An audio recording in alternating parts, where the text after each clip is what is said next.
All right. Hello, chat. How's it going? Hopefully well. We're back. We're playing more Resident Evil Requiem Insanity mode. Where we left off, I got up to Raccoon City. So, I kind of feel like I'm in the home stretch of it. I feel like the challenge is pretty much past us at this point. At least for the most part. I could be wrong. But I don't feel like it's going to be too hard from this point on. We'll see, though. Some of the encounters could get rough, maybe. Time will tell. Just finished up your RE3 Nemesis video and saw that you're live. Well, good timing. Hello. Oh, I gotta unplug this controller before it starts vibrating itself all over the desk. But we are doing it with no, like, infinite ammo. I'm doing no bonus items in general. So, like, no weapons that aren't in a base game run. Such as, the auto pistol or whatever it is that Grace has got. Not using anything like that. Oh. There's a raccoon right here? Wait a minute. Wait a damn minute. Just right over here. Oh, in the tank, maybe? Or I guess it's not a tank. Armored vehicle.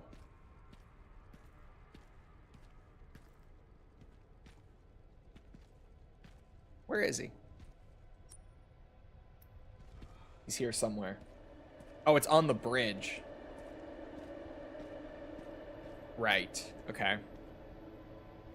You sure? I trust it. He's above you? Okay. Just to make sure there wasn't one. No, over there. Okay. I will definitely want to get those pulled together. Did I have? No, I really don't have credits to spend. Man, my ammo is looking brutal after that spider boss. Oh. That helps. That definitely helps.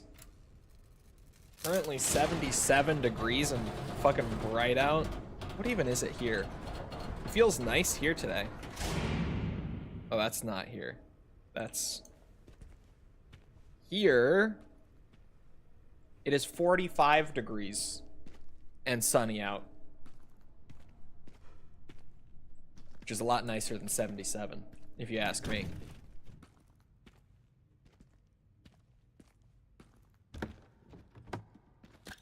Yoink. This next encounter has so many enemies in it. If anything is gonna maybe kick my ass, I feel like it's gonna be this next room. I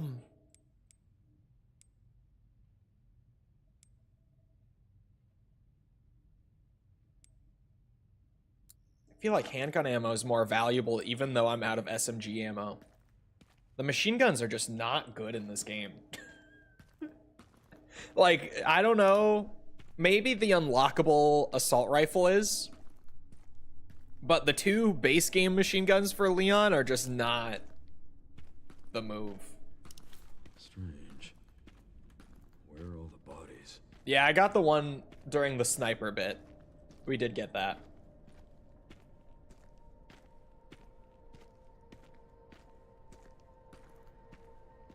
I don't want to just shoot that. I was going to say, what happens if I just shoot it out? But I don't want to accidentally not get credits for these guys. No, I'm not. I thought about it.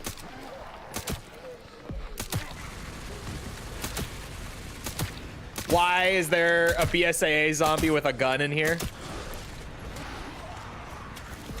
Excuse me? Who put that guy in here?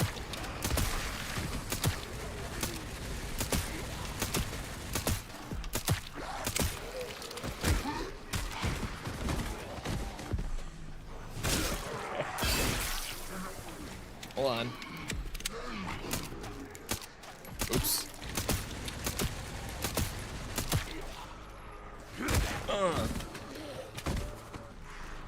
Oh, he's just dead. Shit.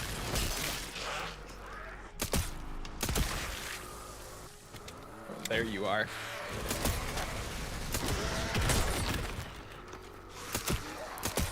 Thank God I upgraded hatchet durability. Oh my God. Did that shutter close behind me? Oh no, there's just like a little stack there. I was panicking for a second. Oh. They won't follow you out if you just leave? Jesus Christ.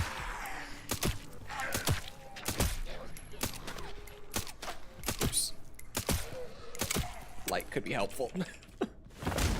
Oh, camera, let's go.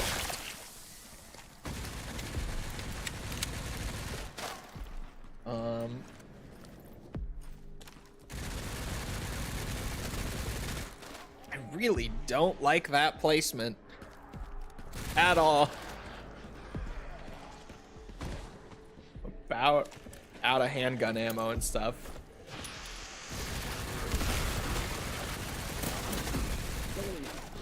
Shit.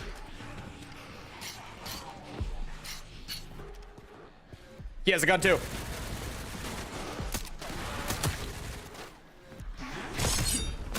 Okay.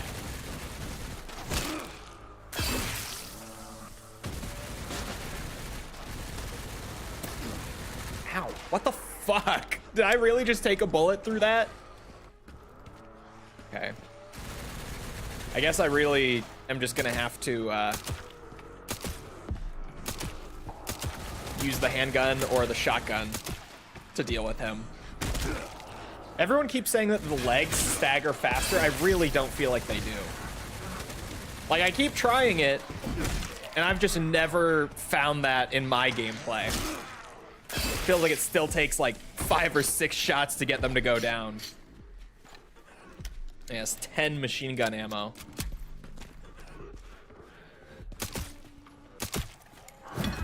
Whoa. Don't know how that counted. Oh. Jesus Christ. Ow! Ow! My back! My shoulder! God damn. All this machine gun ammo in the corner.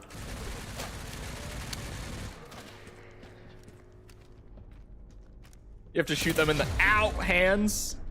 That's where they stagger. It must be. That was a crazy shot. I don't know what the deal was with that. I don't have any heals.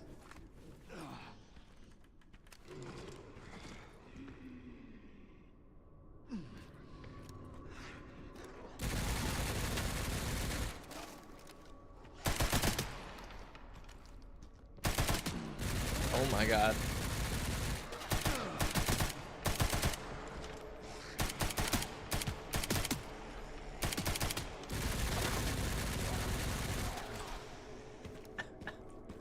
Oh, good Lord above.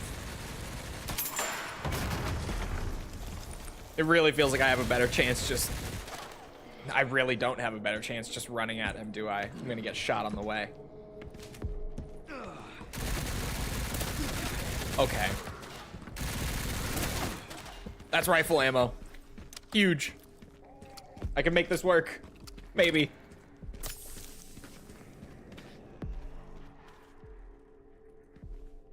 Where the fuck did he go? Did he drop down? Did he did. Shit.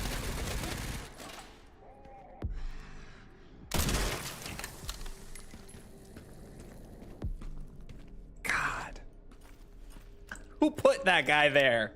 That's fucked up. In a spot where you're like out of ammo from the encounter prior to, that is so not right.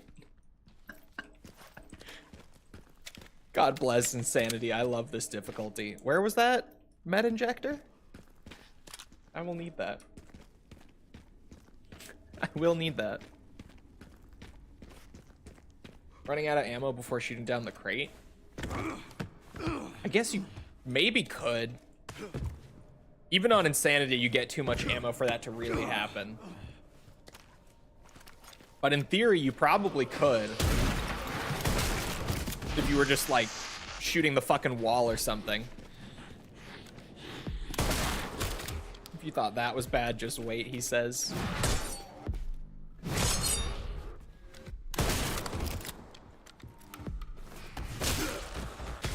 There's no way it gets much worse than that. That placement is evil. I don't believe you. I don't.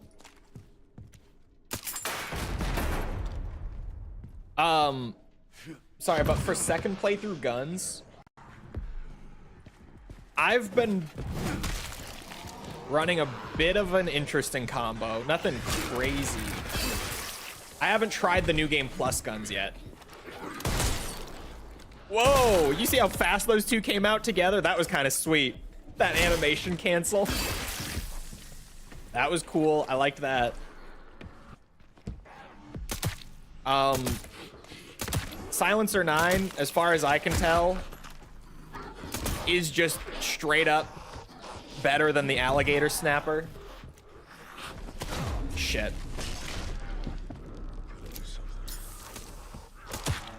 The shotguns are kind of preference, whether you want like pellet tightness or just straight damage. For Insanity, I went with the police shotgun because it has better straight up damage. I think it fires an extra pellet too, if I'm not mistaken, compared to the TAC. That one I'm not 100% on, but I think so. And then the Gal and the Scorpion, neither of them are great, but the Gal gets better damage per shot and more mag capacity. So I feel like it's also kind of just straight up better than the Scorpion, but I don't really think either is good. There's only one good sniper, and it's not the one Chole has. See, thing is, this is Insanity, and I Bad news, Sherry. This place need the is damage. overrun with zombies. What? That's impossible. There we go. They should have all been wiped out by the missile. Yeah, they should have.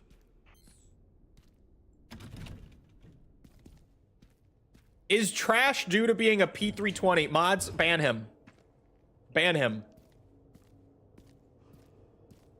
Ban. Now. Sig can do no wrong. Get rid of him.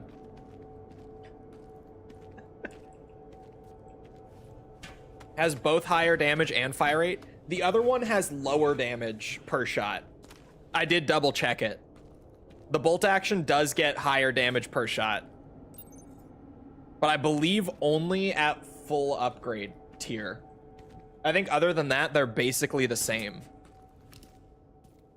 But I can't confirm because once you're on New Game Plus, you can't see the lower tiers. It just displays the stats for like the tier 3 upgrades from the raccoons.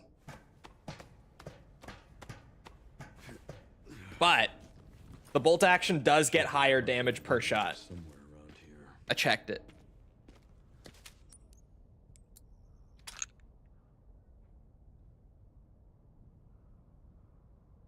If you hit your shots, then bolt action is better. I always hit my shots. What are you talking about? I've never missed once. Where is that raccoon on the bridge? It would be like right above. Oh, I see him. Okay. Got him. I missed handgun ammo.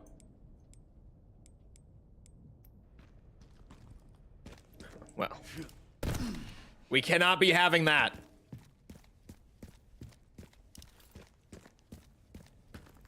I'm going back. Did you see the clip I DM'd? Yes, but I forgot what it was. I did see it. I did click on it, watch it.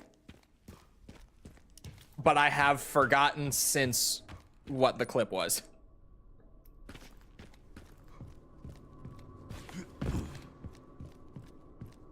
Where the fuck was this? It's down here. God, there. This game is so picky with what you can. No, it's not down here. What floor is that?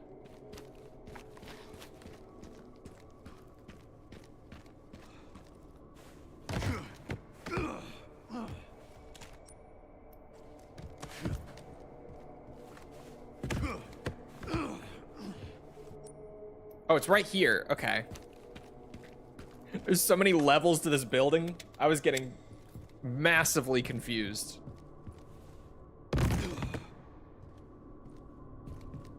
Is this really blind? This is my first insanity run.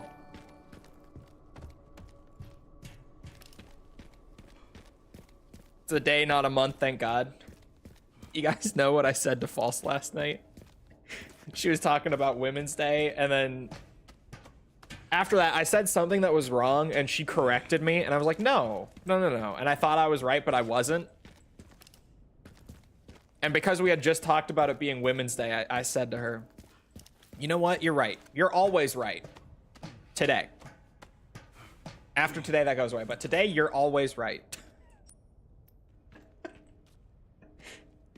It was only 23 hours in the US because of daylight savings. It's so good. I made a lot of Women's Day jokes to her yesterday.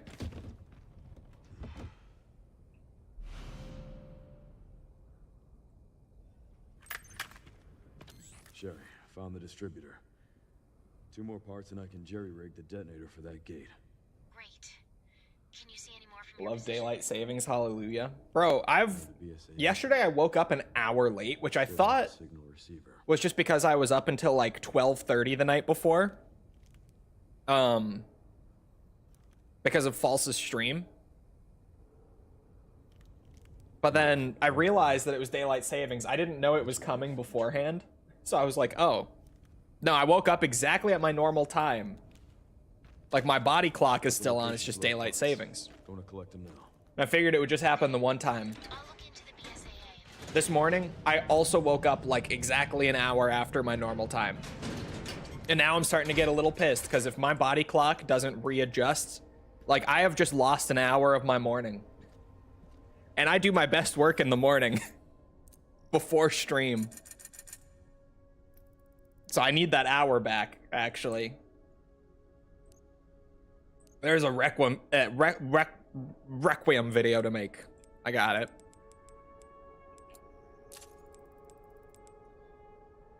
I really don't need that case upgrade. Like, I genuinely... Last couple playthroughs, I bought it immediately. Like, every time. Because, yeah, more inventory space. But, bro, they actually just...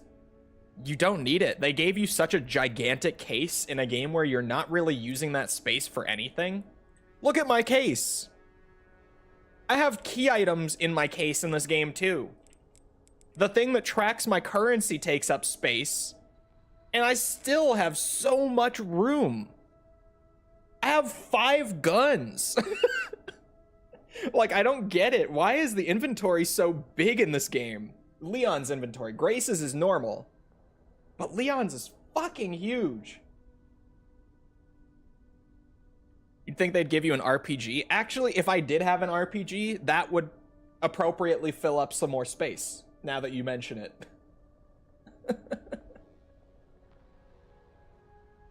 Now that you bring that up, that would make sense if I was also carrying an RPG. But no, the inventory is just massive in this game. They actually take an hour away from Women's Day. Yeah, apparently, yesterday was the day, and you know what else yesterday was? Daylight savings. Clocks went forward an hour. I didn't put that together until just now, but that is very unfortunate to put it on that day. They're like, we'll give them the shortest day out of the year. It's fine. Fine. Oh, it's international? I thought it was just national. Well, in the US, they got the shortest day of the year. So, you know.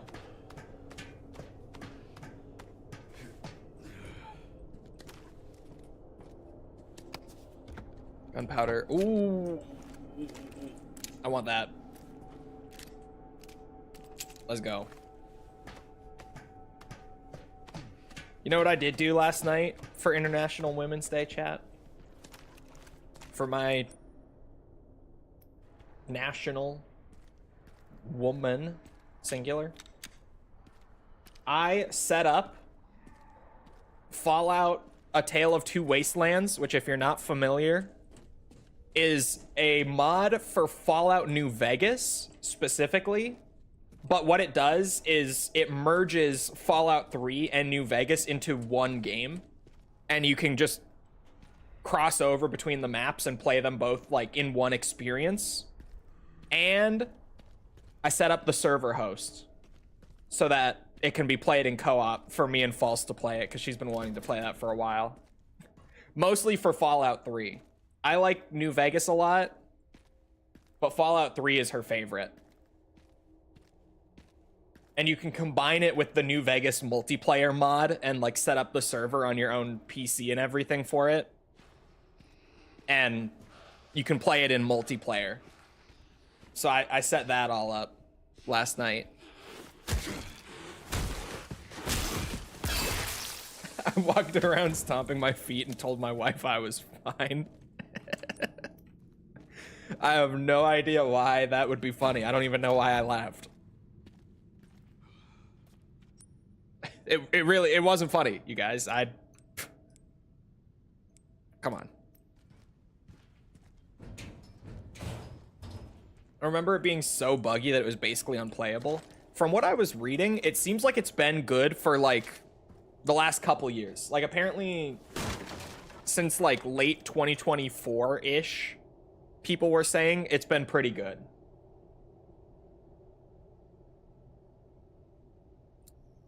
Crafting shotgun shells is probably a good move. I feel like my shotgun is like actually my crutch weapon on Insanity. I feel like that is the gun that I pull out in an oh shit moment more than any other here.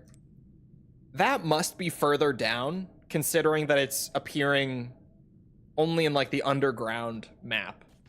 Or maybe it's like out of a little window. It probably is. Leon's raccoons are fucking evil with the placements. Grace's are all so easy to find. Leon's raccoon placements are fucking ridiculous though.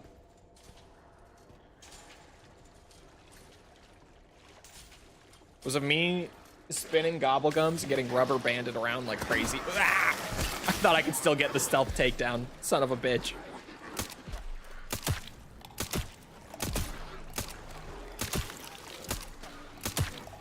There we go.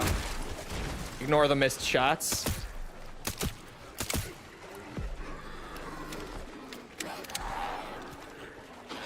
Shit.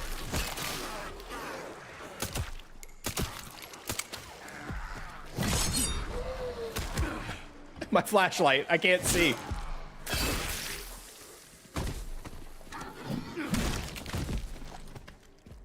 Oh. I was like, why can't I get a finisher? What? That would be why. Oh my god. Jesus.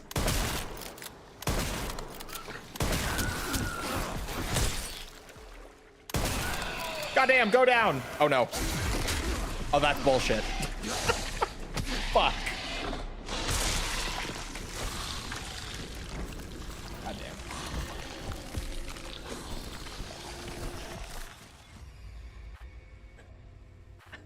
God damn it.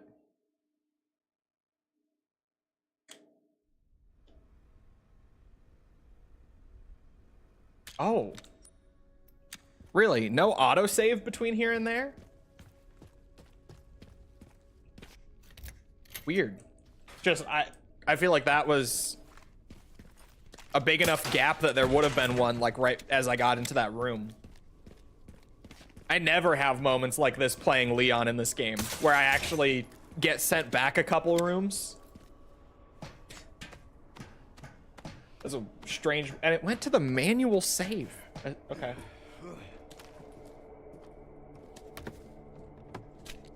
The biggest issue was Enemies synced on one player while not syncing on the other, leading to invisible enemies for one player. Oh no. Blisterhead insta-kill is bullshit. It's like, I'm mixed on it because you can parry it, but the timing is so weird. Like, I feel like I kind of just mashed the parry button around the time that it's coming out, and sometimes I get it, sometimes I don't. I can't really figure out the exact timing on it, you know? Just the animation looks weird. So I've been struggling to get it down consistently. Just saying something, because for most other things in this game, like, my perfect parries have been pretty on point. But just that one animation is so hard to read that I really can't figure it out. My God. The little micro stutters in Raccoon City, too. Will I drop my graphics settings to fix it? Absolutely not. I'm a real PC gamer. I refuse, and I just complain. Game problem, not my problem.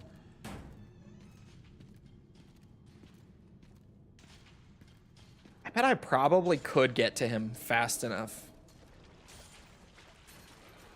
But I don't want to, like, sprint and alert him. Oh, okay, I got it. Let's go.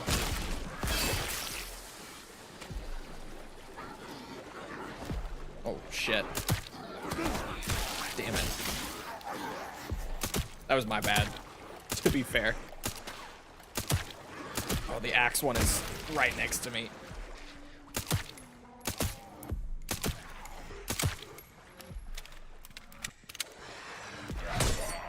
The third person optic is way smoother. Okay. Forget what I said about my perfect parries. Forget what I said.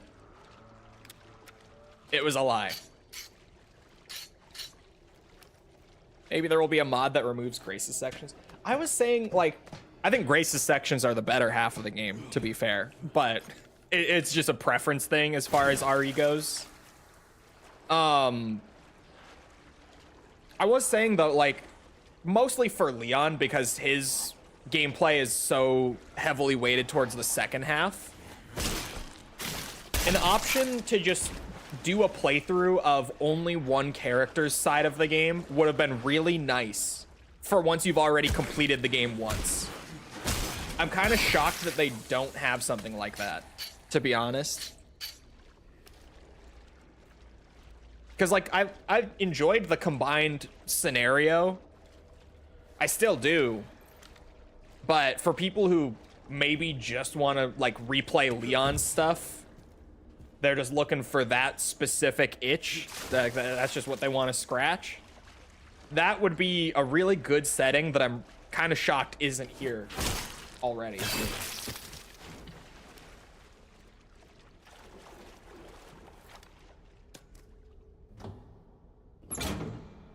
How do you set third person with the optics? It is, I'll have to find it again because it's in kind of a weird spot. If I, no, it's not that. Where what? Oh, it's here. Dot site perspective. It's this one.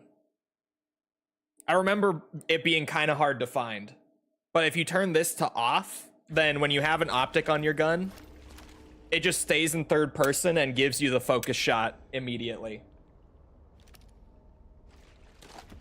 Which I did the first couple playthroughs without messing with it, but now that I have, I feel like I'm probably pretty much always going to play it like this, to be honest.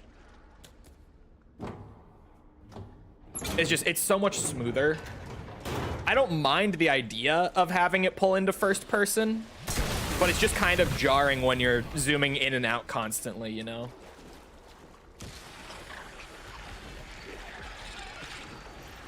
Oh, okay, that's kind of evil, actually. God damn it, Capcom. Damn, dude! Go down! Oh my god! He's dead. He is dead. Wish I could use all my upgraded weapons. Yeah, I'm kind of surprised about that too. I get what they're going for, and I do kind of like it. Oh, I was gonna say, he's mega blind. But I feel like part of the fun with like RE4, RE5 is just collecting all of the guns and maxing them all out, and then just like playing around with all your fun toys, you know? Like, that's kind of half of the fun with the classic action horror upgrade system. And they have that same upgrade system here, just without New Game Plus. That was a really bad time to sharpen.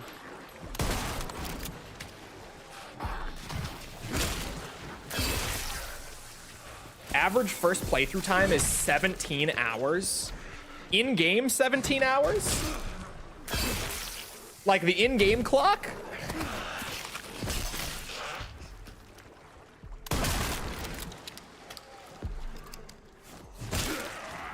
Mine was 15? What?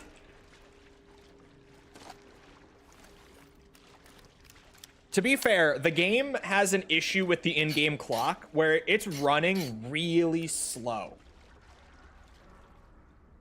Must be, that's what they put on Twitter. The reason that I ask in-game clock and clarify is because the in-game clock is totally off.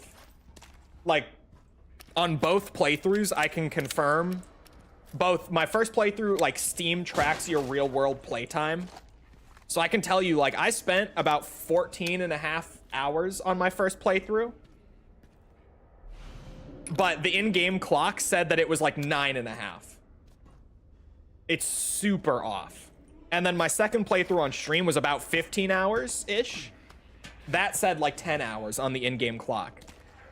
It's way, like, it's not even a little off. It's like hours off every time for me. It's not even close to being accurate.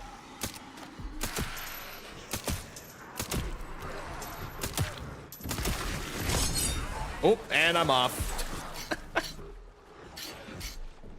Finding Leon's sections as hard as Grace's? No, not even close. Grace definitely has the harder half of the game. Leon's sections actually feel pretty good, difficulty-wise. Like, once you adjust to them tanking more shots before they stun and everything, I would honestly say that the only difficult thing, shit, aside from hitting them in the head, apparently, is dealing with the insta-kill attack from blister heads. Like, that comes out and I miss my parry on it like half the time and just die. But other than that, it's not bad, no. Kind of like Professional in 4 Remake, yeah. Although some people say that Professional in 4 Remake is really fucking hard. I've never felt that, like, at all.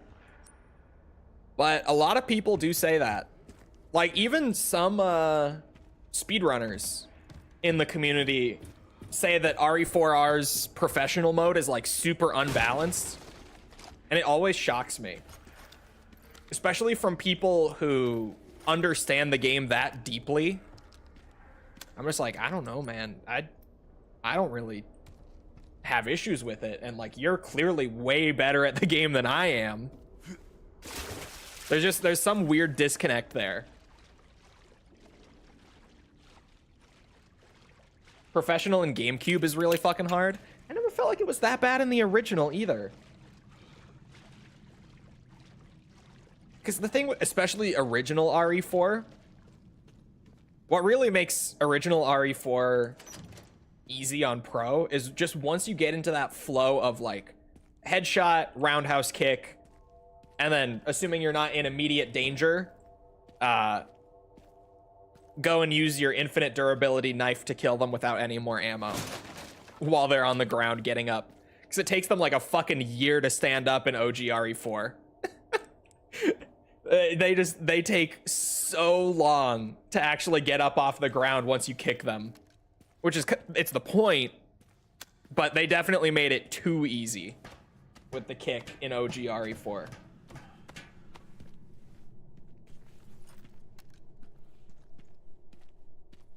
GameCube version of RE4 OG is harder than the rest, is it?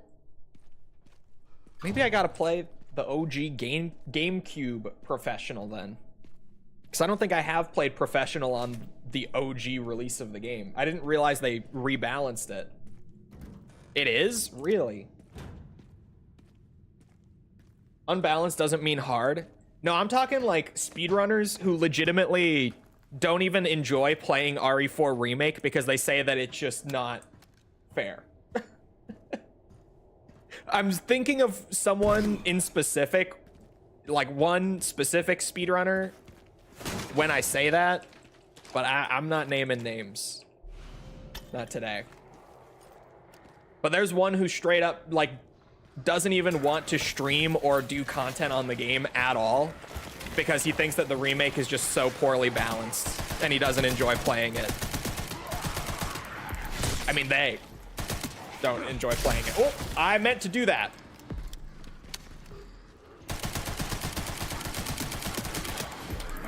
I meant to do that too.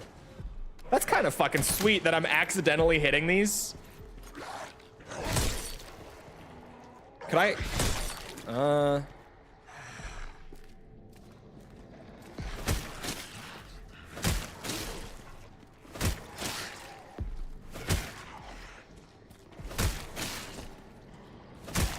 Leon is hard on insanity, you guys. He's really... Oh, shit. He's really difficult.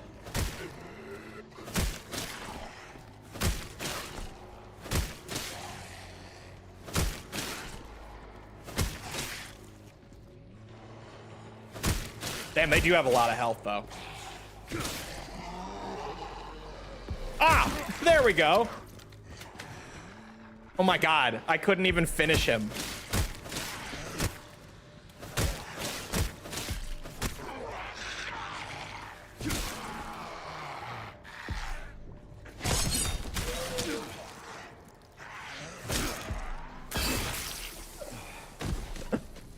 Dude, they have such stupid amounts of health on this difficulty.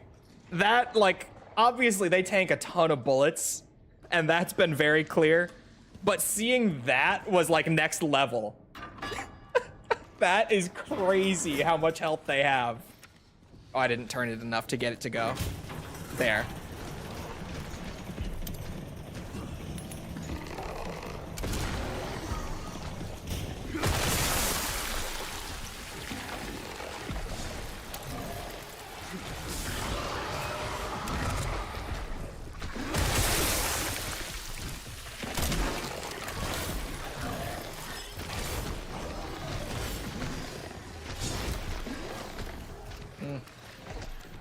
How do I want to approach this? Oh, shit. Jesus Christ.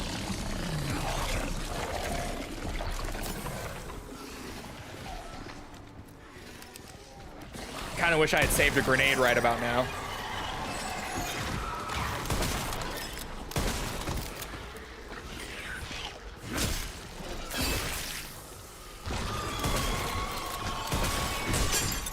Ooh, that was kind of sketchy. Didn't like that. What is he winding up for? Oh my god, he does a fucking charge? I haven't even seen them do that.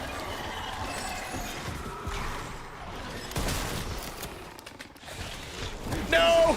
No, get off of me! No, please! Oh my god.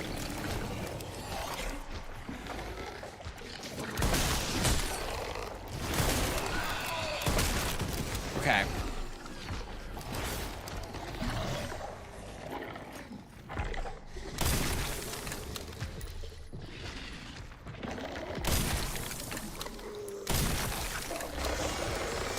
Ooh. Holy shit. I didn't realize he could move like that.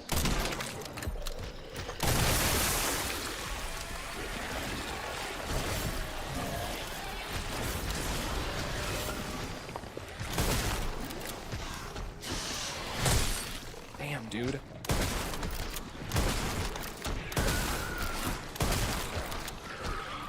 I couldn't even get him knocked over. I tried.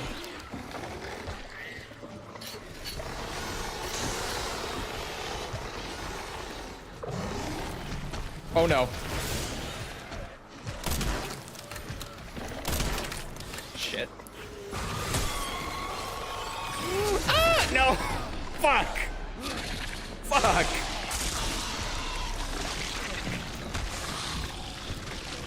This game has way more input lag than RE4. Even when running at 120. Is that part of what I'm feeling? When I talk about like Leon just feeling a bit more like rigid compared to RE4 Remake? I wonder if that's like a big piece of what I'm noticing when I say that.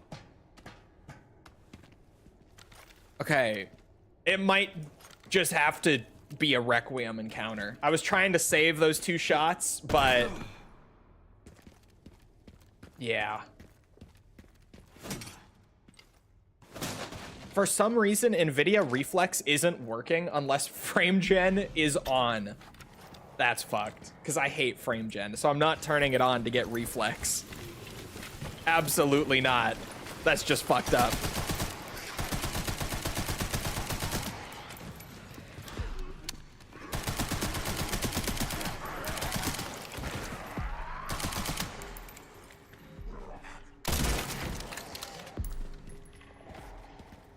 Bolt action is great when you're not using it against something with 1,000,000 fucking health.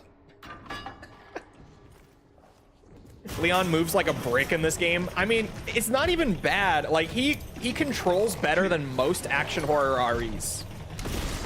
For sure.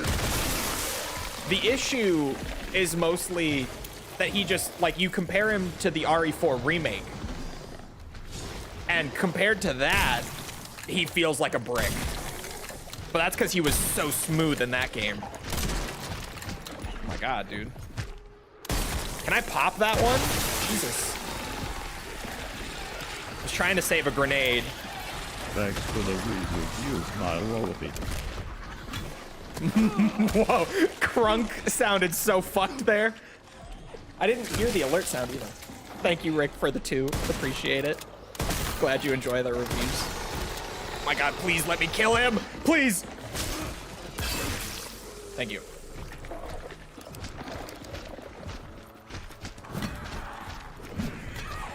Me lullaby.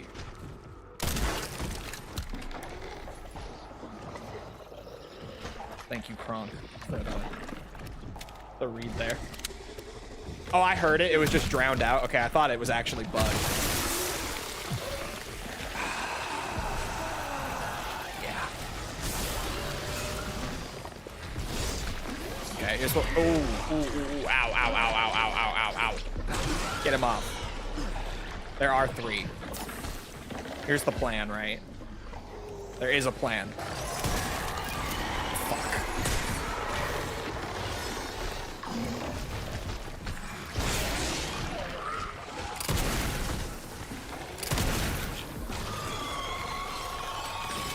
I don't like this encounter. This is fucked up. Oh my god. Do the game in first person because of the inertia in third. I've been seeing that.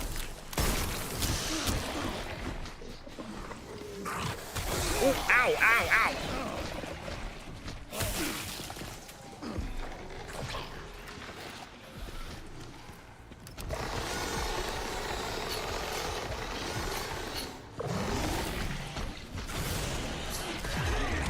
My god. I can't even break these bites with the axe.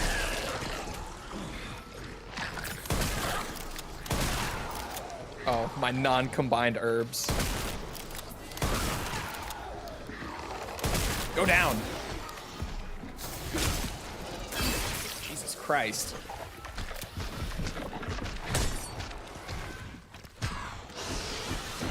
Oh. Okay.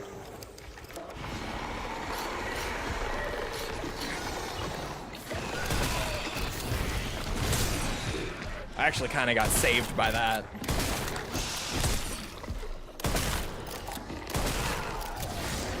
just so hard to knock a blister head over on this difficulty. And you're kind of reliant on getting the knockdown to finish them.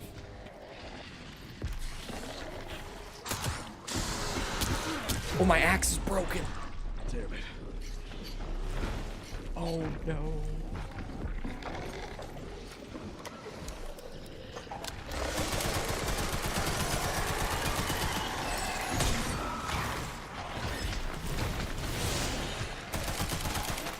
Okay, thank God. Slow and steady.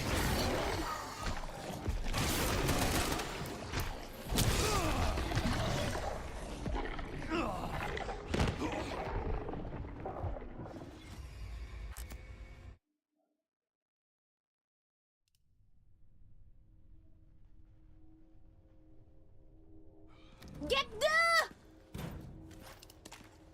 That's fucked. That is fucked. I'm glad I'm not the only one. That was fucked up.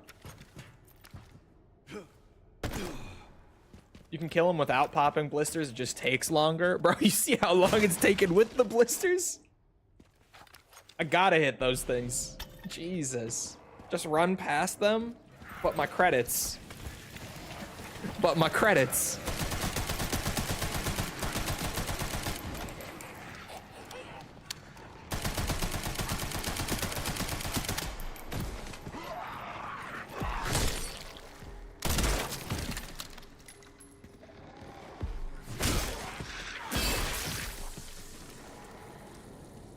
Why use the small part?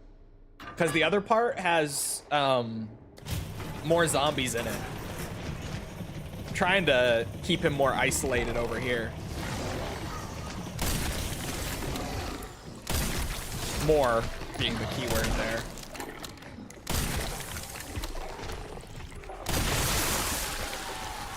Until this happens.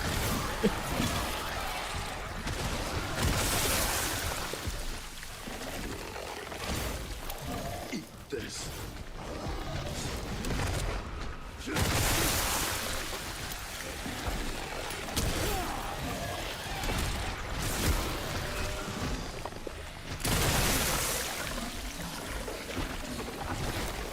Okay, now we're good. Oh. Okay, I spoke too soon. Get off of me.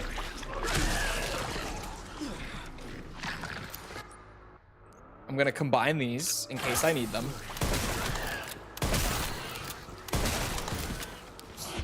Oh, come on, man.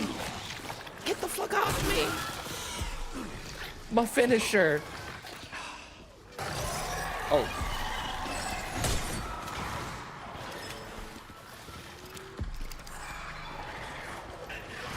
Alright, yeah. Jesus Christ.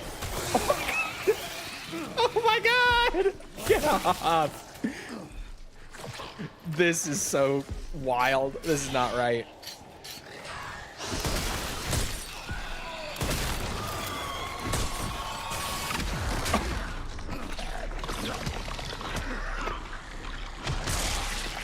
Oh my God!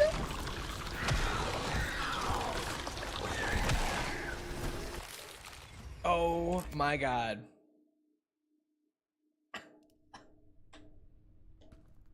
In case I need them, immediately uses them. I was waiting. When I say in case I need them, it's because I can get the blister pops with the melee. A melee, like, stagger on the Blisterborn will guarantee that one pops. And the grenade sets it up, like, even on Insanity, it guarantees it.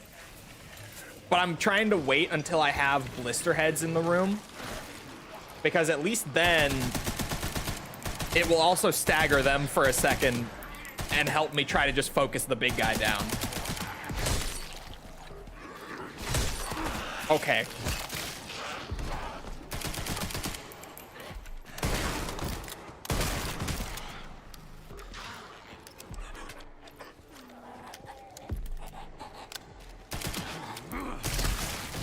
Having their corpses in there is good. Oh, there are barrels.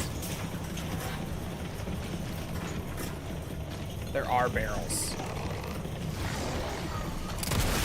Okay.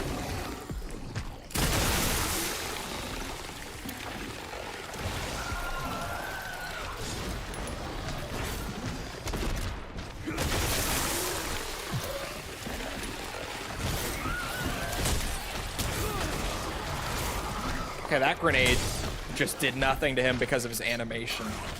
That is...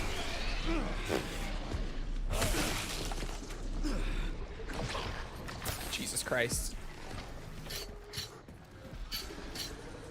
If there's one issue with Leon's combat in this game, it's that it is way too animation locked. Like, everything is animation based in his combat in this game.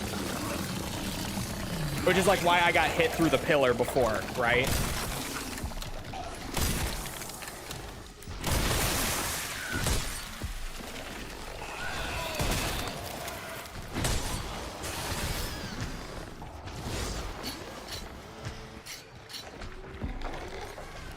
Now I've got this one under control. Getting their corpses in the back there was huge.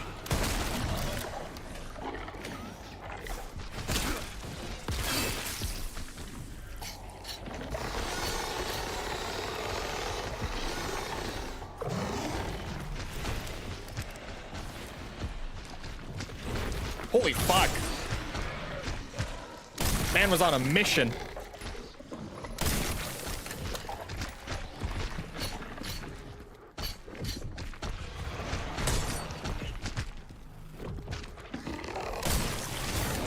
Would way rather kill him over here.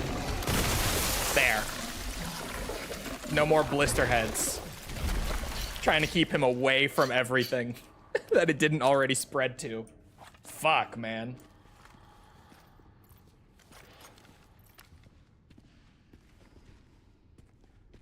Well, now I have a free barrel.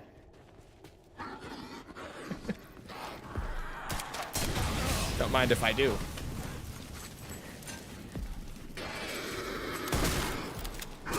Oh, I tried. I was in the pump animation.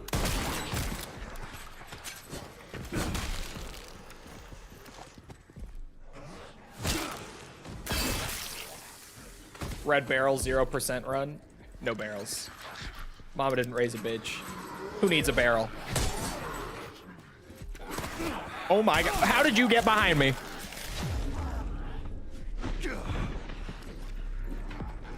Oh, I thought I could finish there. I didn't combine them this time. That's why I did last time. This will do it.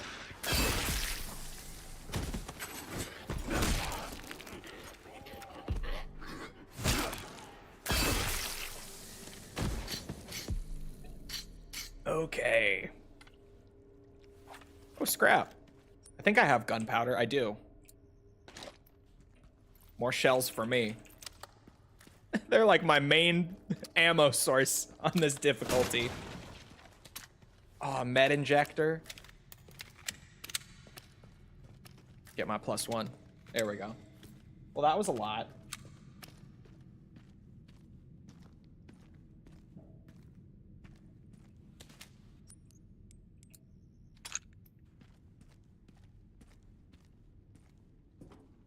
That's the cost of these absurdly sick, high-quality animations. I mean, you could have both. I always forget this thing. You can't, like, think like DMC5, right? Animations are fucking immaculate in that game, and there's animation canceling. Like, you can have both.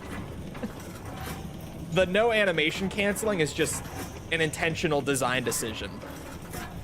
And you can... sometimes in this game. Like, it's weird, especially like with the shotgun pump. I've canceled it to parry a couple times before, but it seems like it's probably not intentional and more the result of a bug than anything. Because it has to be so specific, and I don't even understand how I do it when I do it. It's just kind of like, sometimes if I go for it, it will work. Other times it won't.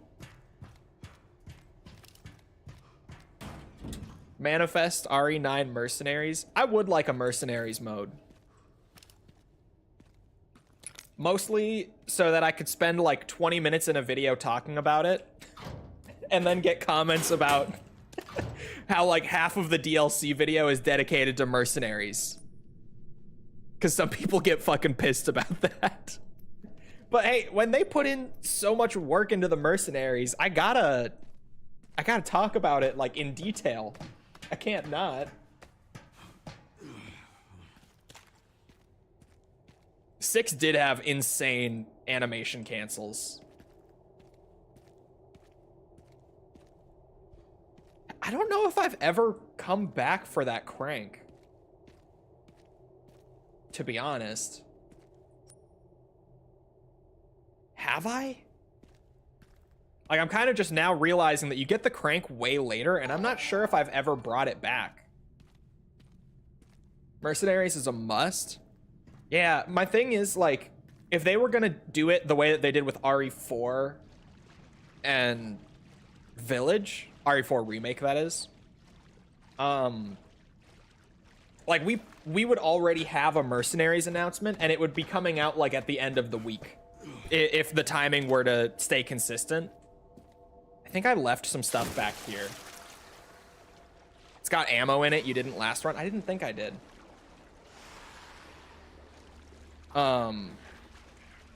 Like, we're already, in terms of compared to those two games, past the point where the Mercenaries was announced for them. So unless it is just gonna be part of like a larger DLC offering later down the line or something, it seems like at the very least we're not getting like an early release free DLC with Mercenaries in it for this game. Just because, unless maybe it's like a week or two later, we've already kind of missed that window. But it could still come with DLC down the line. I guess the bigger thing for me that has me kind of wondering if they will or won't do Mercenaries in this game is mostly like that half of this game is not action horror. So they could do it, but I don't know. It kind of throws it off, where we've never had like an actual survival horror resi have Mercenaries. Unless you count like OG RE3 Mercenaries, but that's a whole other thing. That's barely even comparable to like modern Mercenaries, like post RE4 Mercenaries, you know? We're getting a redux of Nightmare. Ooh. Okay, wait. Hear me out, chat. Nightmare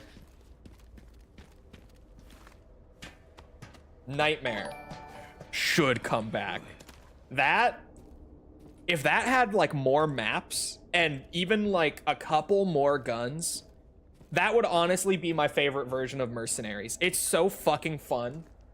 And it's entirely different, but like, oh my god, RE7 Nightmare is so fun.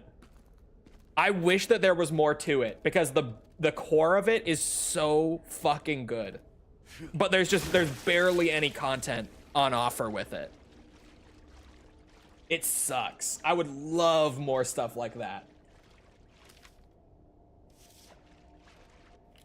I would kill for another, like, basically just a further iteration on that idea would be awesome. What do you mean you develop this game, Leon's Combat, and don't make a separate, like, brainless horde mode or a roguelite? Yeah. Bro, I would actually be so down, like, considering that you could do that sort of mode in both styles too. Like, you could have Grace play in a mode like Nightmare and then just have like an even crazier version of it for Leon and whatever other crazy characters you might want to add in with that. That honestly would be so fucking good. That would be so nice. Some leakers have confirmed that at least one DLC will be focused on Alyssa. The leaks for RE9 DLC already are all over the place. I've seen like 4 different leaks all saying contradictory things about RE9 DLC. So I'm already firmly in the camp of like, none of these leaks are really worth paying attention to, because even if one of them is right, there's no way of knowing until we have an announcement. They are all saying different things, and it's straight up rumor mill again, which it normally is with Resident Evil leaks, to be fair. That's nothing new for this series, but it's wild. I think just because of the sheer popularity of this game, like, I've already seen so many different DLC leaks that are all saying different things. And I think a lot of it is just trying to capitalize on the popularity right at launch. The general excitement around the game right now. Doing a number on YouTube compression? It probably is.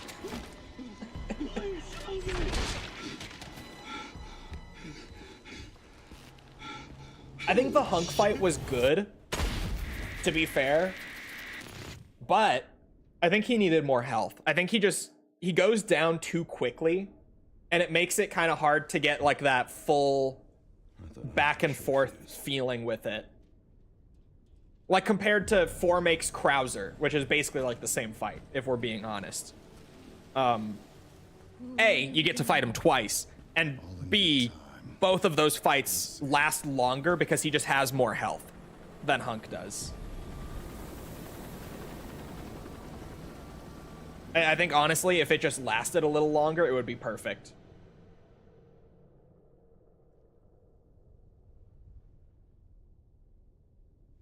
No wrist blades? The wrist blades may have been too crazy, just because they would be out of nowhere. I don't know. Like, that's my thought from a design perspective would just be having a wrist blade attack come in and do like a huge chunk of damage that's hard to see may have been too frustrating. Okay. I was gonna say, isn't there another thing to shoot right here? I think you mean Chris, because that's obviously who Leon married. It is Chris. We've discussed this. My theory is that we are getting a Chris DLC.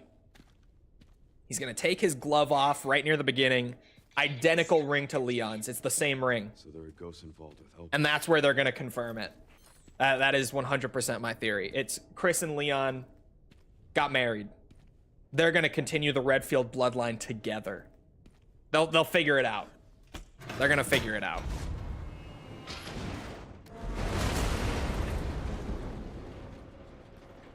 Hey, yo. Sorry. The M-Preg might have been a bit far.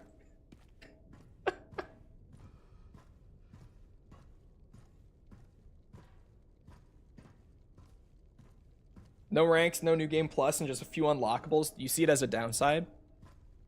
I have not really gotten too deep into the unlockables outside of doing Insanity. I'm walking into a fence. But I do think like more unlockables is just more fun. I think like Village and RE4 Remake knocked it out of the fucking park with post-game stuff in that sense. I don't know. I do think there's definitely less unlockables than I would have expected.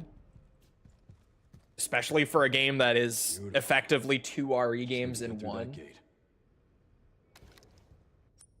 But it's in the sense of like unlockables on post game, I do think it's a downside. But also, especially with how big RE has gotten in recent years, most players aren't bothering with it anyway. Although, something that we've talked about a bit with this game that kind of contradicts what I just said, but it made me think of it, is that I've seen more like casual RE fans going for second, third, fourth playthroughs on this game and trying to get the unlockables than I've really ever seen with other RE games. Like I've seen so many people like on Twitter, in my Discord server, in stream chat, who are like, I have never really done 100% completion in a Resident Evil game, but this game had such a fun 100% that I did it. Or like I'm in the process of doing it or whatever it might be. Which I think is very interesting. Rate of fire upgrade. I could probably wait on that. I really don't need the power on here. Sorry. So in that sense, I think it's actually kind of a good thing that it's a more simple post game. Mostly just because it's got a lot of people like getting into that side, or I guess that aspect of Resident Evil for the first time, which in my opinion is a big positive. More capacity would be good too. Like that can only be a good thing for the series, both just like in terms of keeping people busy for the next couple years, right? Like now you've got people doing their first 100% that they've ever done in the series, and they probably have at least a couple other games, like from a casual perspective, a newer fan perspective. Like I'd bet a lot of those people, you know, are now kind of sitting here like, man, RE9 was so much fun. And I've got like RE2 remake, RE4 remake. I never 100%ed those. I might, now that I've gotten my feet wet a little bit, you know, dipped my toes in. Where's this raccoon? Chat, where is this one? Genuinely, where the fuck is that? It shows on the underground map. And I'm apparently sitting like right on top of it. Where the fuck do you find that?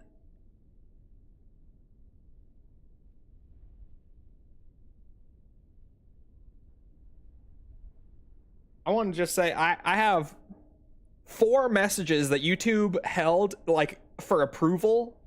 Like it sent it through to mod view to be like, do you show or hide this? I got 4 messages that said up my ass, up your butt, up my butt, all at like the same time when I said, where is this raccoon? I just want you guys to know that. If you drop the crane, walk to the middle. Oh shit. It's the crane. None of them went through. They all got, which makes them more obvious. Like for me and other mods, because it's bigger. Like it dedicates more space to a held message as opposed to just a normal one. So I just immediately got a bunch of them that like stood out basically in bold text, like up your butt, up my ass. Immediately.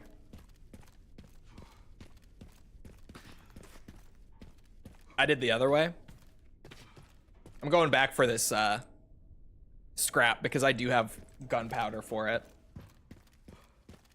How does chat work? Just so I know how to cheat the system. Basically just you're at the whim of YouTube. Sometimes they hold it. Sometimes you could say some crazy shit and they're just like, oh yeah, that's normal. That's fine. It's kind of random. It really, to be honest, a lot of the time it doesn't even have logic to it. Sometimes they just hold stuff. Like I just looked down again and I see it's up Jake Mueller's ass. That got held. That did not go through, but I can see.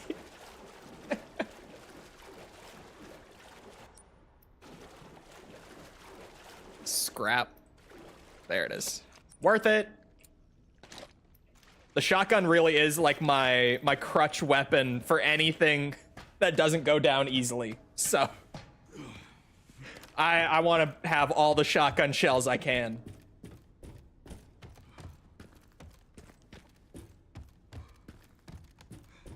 But yeah, I think this game's 100% is short. Like even I was talking about it yesterday. I haven't gone out of my way to do any of the achievements or anything. I've just been playing the game normally. And I have like 81% of the achievements just from playing the game a few times over in like a casual sense. Like, not specifically trying to do anything special. And I do think it could take longer if you weren't, like, optimizing it. Obviously, what a lot of people are doing right now is stacking up just one big playthrough for the things that you do have to go out of your way for. Like, doing the no blood collector... What is it? I'm trying to think. There's a no blood collector achievement. Oh, no healing items achievement and a speed run. And people are like doing just one casual difficulty playthrough where they do all of those in one go. Like, if you optimize it, you do make it a lot faster. But if you were to do those in separate playthroughs and maybe do them on like standard difficulty instead of just casual to try to make them a little more interesting, you'd get a little more mileage with that. That's what I did. That's what basically everyone is doing from what I'm seeing. Like, everyone I know who's 100%ing this game is doing that. Yeah, no blood, no healing, and speedrun all in one go on casual difficulty to knock those out. And it's way faster, obviously.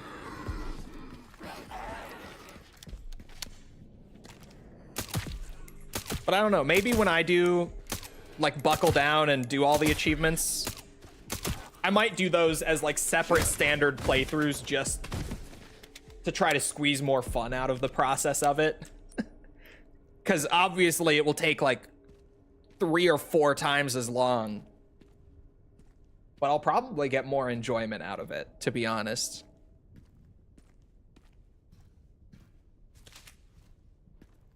But this is also coming from someone who plays unholy amounts of video games and is no stranger to making things take longer just to enjoy it more. Really comes down game to game. Like this game, I might want to spend more time with, but like when we did Dead Aim recently and did all the unlockables in Dead Aim, yeah, I was totally down to just blast through that game as quick as I could. I was not trying to spend any more time playing Dead Aim than I had to. I was like, okay, how do we do this quick? And to be fair, there's really not a whole lot to do there. But, you know, you ever gonna make an Ace Combat 100% tier list? I might. I've only been doing it for RE so far, for the 100% streams, but I might do more of it. Because it's funny, it makes like the most jump scare tier list imaginable.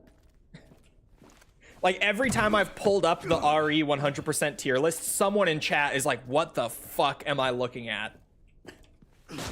If you haven't seen it, I'm doing streams 100%ing every game in the series in release order. And at the end of each 100%, I'm pulling up a tier list and ranking them against each other purely off of how good or how bad was the 100% experience. Like, it's not about the quality of the game itself necessarily, although it does factor in when you're playing the game to that extent. But it's more so like just off the process of completing it. And it's a crazy looking list if you just pull it up without context. What the fuck is this piece of dog shit? Yeah, we've been joking, like, when I finish that tier list, I just need to post it to Resident Evil subreddit. No context, just be like, hey guys, look at my tier list. And the subreddit will fucking burn down that day. Because it's wild. Yeah, I didn't realize the barrel was there. Hold on, I should grab the tier list just for those who haven't seen it, because it is really fucking funny.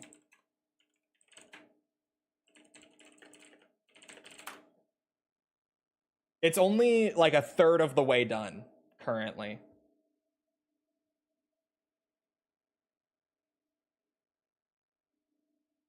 Oh yeah. Oh yeah, here we go. This one's good. How do you set it to presentation mode? That's what they call it. Here you go, chat. You ready? I don't think you're ready. This button. This is my 100% completion tier list. If I posted this to the Resident Evil subreddit, no context. Especially with how wild it will probably get, like, through the action era and stuff, too. This would burn it all down. It really would. It really would. Gaiden should be higher. Gaiden was, like, the lamest 100% ever, is the reason that it's so low. There's literally no unlockables in this game, and the game itself is just kind of eh. That was about it. But then, like, RE3 being so low, RE3 being below Survivor even. But, like, if you've never gone through and 100%ed 3, it's so boring. It's so boring. 100% in original RE3 is literally play the game 8 times. There's no challenges or anything you have to do. Like, there's no speed run. There's no, like, S rank run or anything. It's literally just beat the game 8 times over on the same save file to get the epilogues, and then grind the mercenaries for hours and hours and hours. And RE3's mercenaries is not very good to get enough money from playing it to buy all the stuff from the unlockable shop. That is literally all you do in OG RE3, and it's lame as fuck. It is so lame. So it's like stuff like that, where like RE3 is a great game, but 100%ing it was so boring past a certain point. Like once you're like 4 playthroughs deep and like 5 hours into playing the Mercenaries mode that has 1 map and 3 characters, yeah, it starts to wear on you. By the time you're done, you're ready to be done. It's one of those. What about RE2? What you got to do there? OG RE2 was like, it dropped a little because OG RE2 starts off strong 100% wise, where like you play the game, like do all the scenarios real quick, like all 4 main scenarios, just kind of playing. And then they've got like speedrun challenges for the different scenarios that get you like infinite ammo rocket launcher, infinite ammo Gatling gun, etc. Etc. There we go. It starts out good, and then like 4th Survivor I think unlocks after you get an A rank in any scenario, which A rank is the highest in OG RE2. There was no S rank at that time. The highest rank back in the day was A in the RE games. And that didn't change until I believe Code Veronica was the first one that had an S rank run. And then don't even ask me when S Plus got added, because I couldn't tell you from memory. But it starts out pretty good. 4th Survivor is fun. The big thing with 2 that dropped it for me was unlocking Tofu. And like, we all love Tofu. But in OG RE2, the unlock criteria to unlock the Tofu Survivor is that you have to get an A rank like 6 times on the same save file. I think it was 6. I don't remember the exact number. But you just have to go through and play like a perfect run of RE2, I believe 6 times on the same save file. And that is where you're kind of just like, okay, yeah, it started out great, but now I'm just running through with like infinite rocket launcher for 20-ish hours of RE2 to get this one last thing. And that's where it dropped a little bit. Sort of similar to RE3, where like it starts out good and then you're like, oh, I'm just doing the same thing over and over and over and over. And it gets old because it's just all for one big unlock at the end. And Tofu is great. And it was fun to actually play Tofu. Like, I love doing the Tofu Survivor. But getting it is a pain in the ass in the OG. I think in Remake they made it easier, but I don't remember. I don't remember how you even unlock Tofu Survivor in 2 Remake. Only S Plus I did for a Resi game was 4 Remake. When did they add the S Plus rank? The first time that I can remember seeing S Plus at the end of an RE game was RE2 Remake. But is it that new of an addition?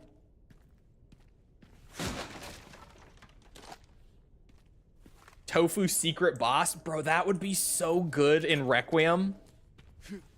Like, the little tofu Easter egg in the RPD where he pops up is awesome. But how good would a fucking tofu boss, like, secret be? Especially if it replaced Hunk's fight at the end. Oh my god. I gotta shut my mouth. I'm cooking too hard. Gotta fill this up. I think 7 also has S+. Does 7 have a rank system? Does it? I actually don't know. I have not really replayed 7 like that. Now that I think about it. You must be the town lumberjack. That was easy.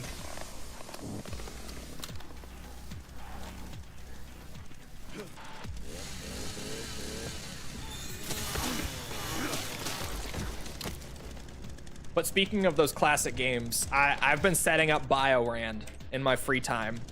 I say setting up because I got 2 and 3 set up super easily, but for some reason, the RE1 PC port does not want to run on my system, like whatsoever. It just refuses, which is weird because I've had it running on my PC before, like the same build. I haven't made any hardware adjustments since then, but it just refuses to actually open. It crashes on launch every time, and I can't figure it out.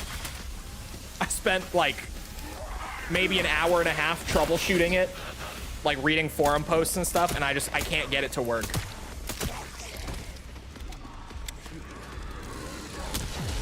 Oh my god.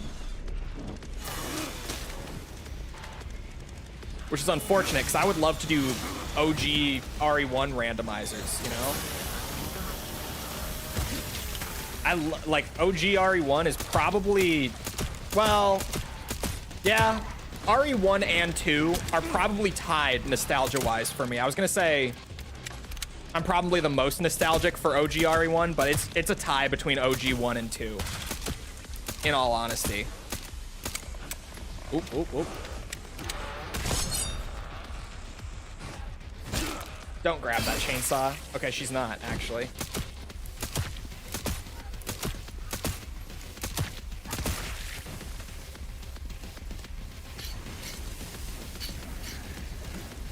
Hold on.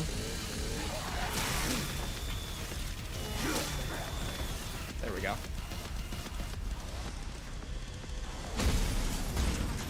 Come here, you big bitch. I'm ready.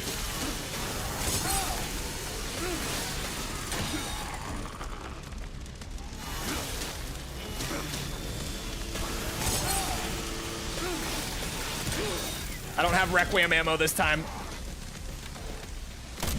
Oops. I can't hit him in the head anyway, I forget. Are there more barrels around? Probably not with all the fire. Oh, fuck.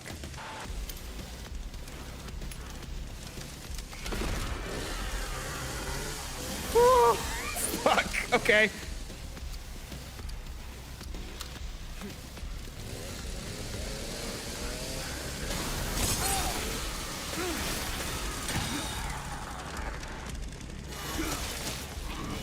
How much health do you have on this difficulty? This is fucked up. There goes my chainsaw again.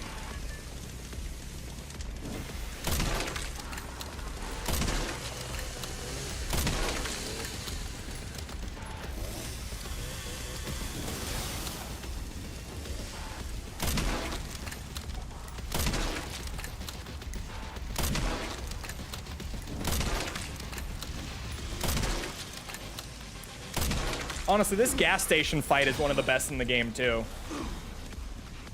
I keep forgetting to mention this when I talk about, like, how many awesome encounters this game has for Leon. This is a really good one that I never remember to mention.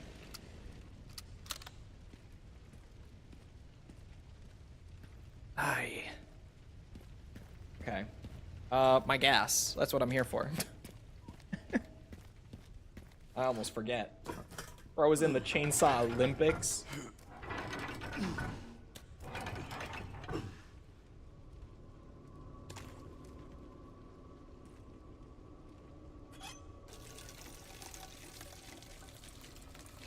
Top 5 RE game?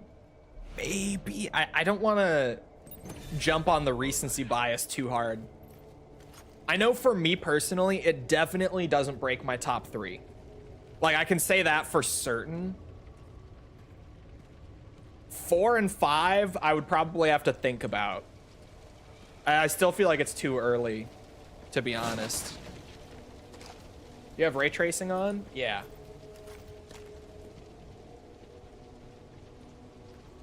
Did I miss anything? Oh, I did. Oh, I didn't even go into that building, actually. I forgot. First of all, scoop that up. You recommend RE9 or RE4? I've only played 7 and 2 Remake. If you're coming off of 7 and 2 Remake, RE9 would probably be more familiar in that sense.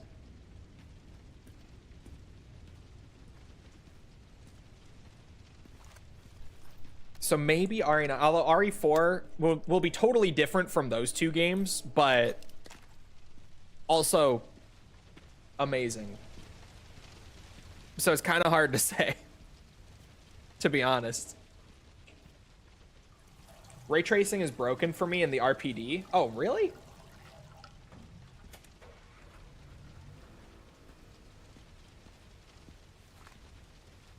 Is bringing the 360 back into their current production line? Wasn't that a rumor from like 2 months ago or so that ended up not being true? Am I mistaken? Or I heard something similar to that, I swear, that ended up not being true.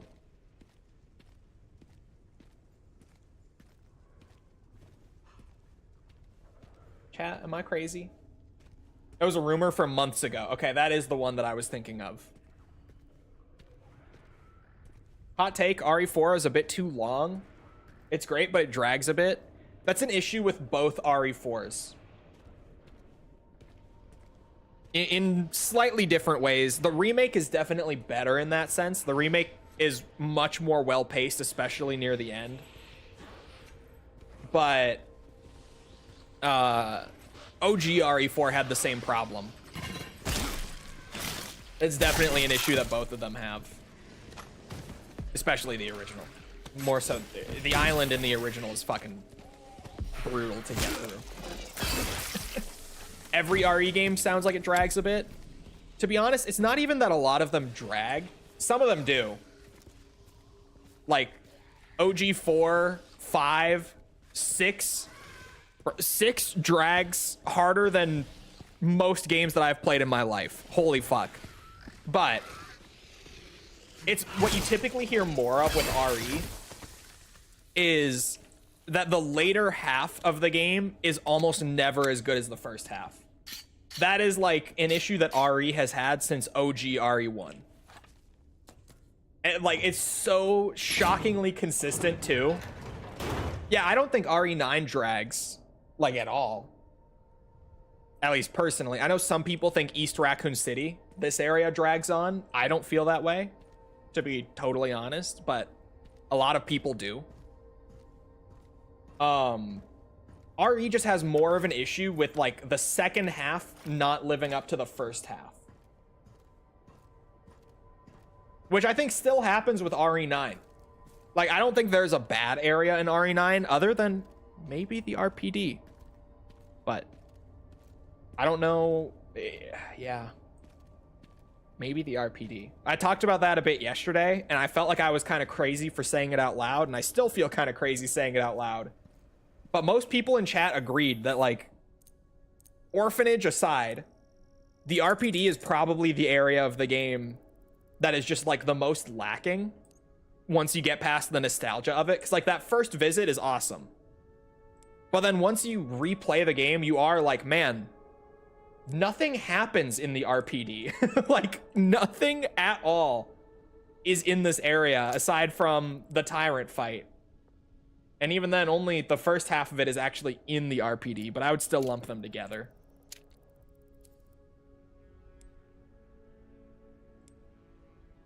I probably want a firepower upgrade.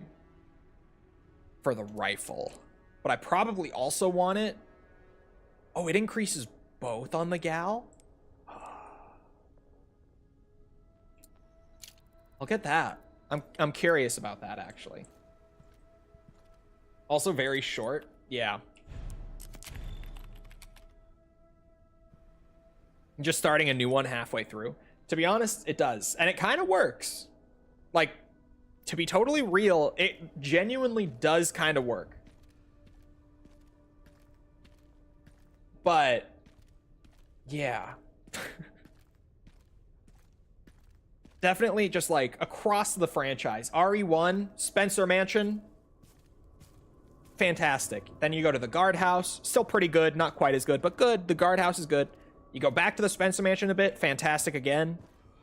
And then you get like the caves and the lab, which are okay. They're solid, but like compared to the early half of the game, not even close.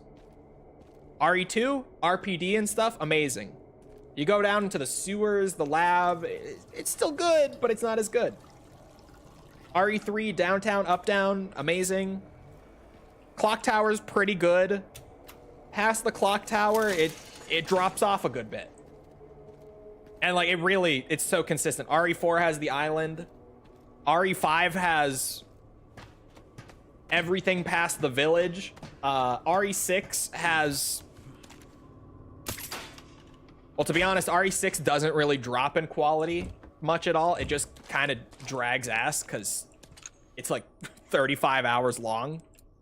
And it's the same exact game the whole way through. Nothing actually changes. But RE6 has its own unique issue in that sense. 7, Baker House versus everything that comes after. You know, the ship, the salt mines, all that.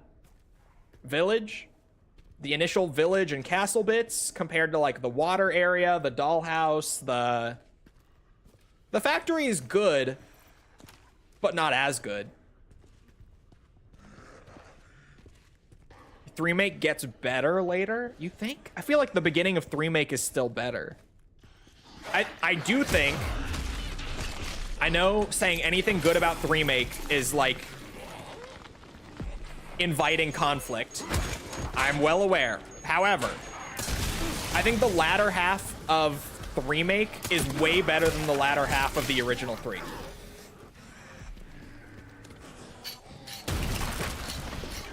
Even though I missed the factory. Holy fuck. Did I just die? Okay, no, I didn't. Oh my god. There's 2 of you.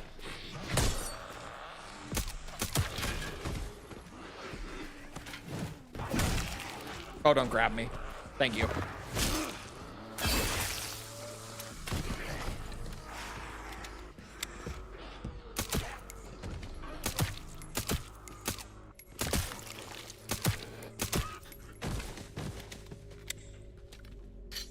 Faceplant Leon. That was wild. I actually thought I had just been fucking bonked out of existence. The hospital is the best part. You know what? The hospital is really fucking good in 3-make. Now that you're saying it and I'm thinking about it. Yeah, the second half of RE3 Remake is really solid. Like, I don't think Nest 2 is anywhere near as interesting from like an in-universe standpoint as the factory from the original.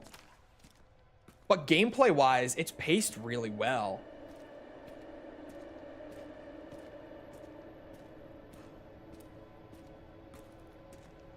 Huh. I haven't really thought this much about 3-make's latter half, but you're right. You're right. When I do my insanity run, it will be with infinite ammo and infinite rocket launcher. I'm just too old for these heroics, and no. It's such a good challenge mode. Don't do it. Don't do it. You're not too old. Leon's not too old. Come on. You're younger than Leon, right? If Leon can do it, you can do it.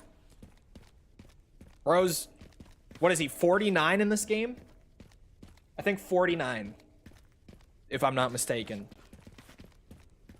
If he can do it, you can do it. Come on.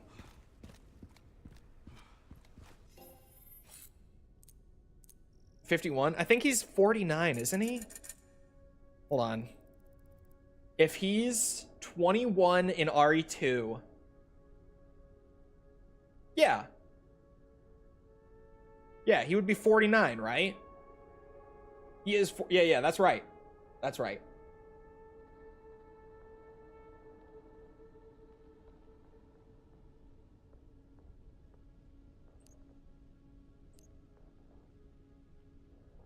The first result probably said 51. Yeah, I'd believe that. I was here for a body armor repair. 2 green herbs for 1K might actually be a worthwhile purchase on this difficulty. I'm not gonna lie. I have to wait. I have to use infinites too. Hey. Don't encourage him. Don't encourage him. I'm younger than Leon, but he is more handsome than me. That doesn't factor in. Come on. It takes place in 28. It takes place in 26. It takes place in 2026. 2028 was what a lot of people thought it was when the game first got revealed. Like, I remember that going around a lot. But now that the game is out, it is set near like the end of 26. So he might be 50 depending on when his birthday is. Oh no. Well, yeah, maybe. No. I don't know. Maybe. Yeah. He's 49 or 50. Potato.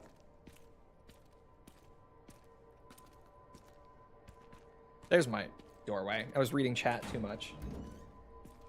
People want a nice clean 30 years. Fair. That's why Google said 51. It thought the game was 2028. That makes sense. I had to use infinites for insanity. Bullshit. It is such a good challenge run. The Grace bit in the care center and the basement, bro, that is the brutal part of the insanity run. This game gives you no resources during Grace's portion of the care center, which is awesome. It's fucking great. But that was definitely the hard part of this playthrough, was Grace's part. Leon's has been fine. Especially because, like, you die as Leon. You go back to that last checkpoint. It's easy. It's whatever.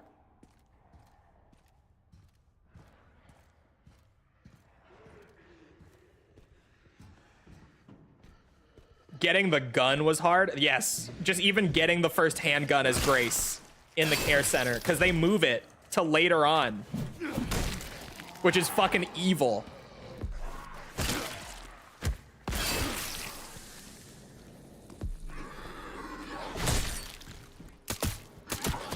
Oh shit, I thought I could get that parry.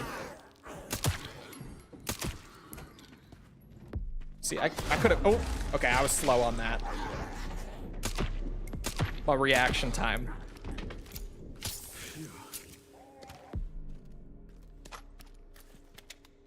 Bro, it is so dark in here. Good lord.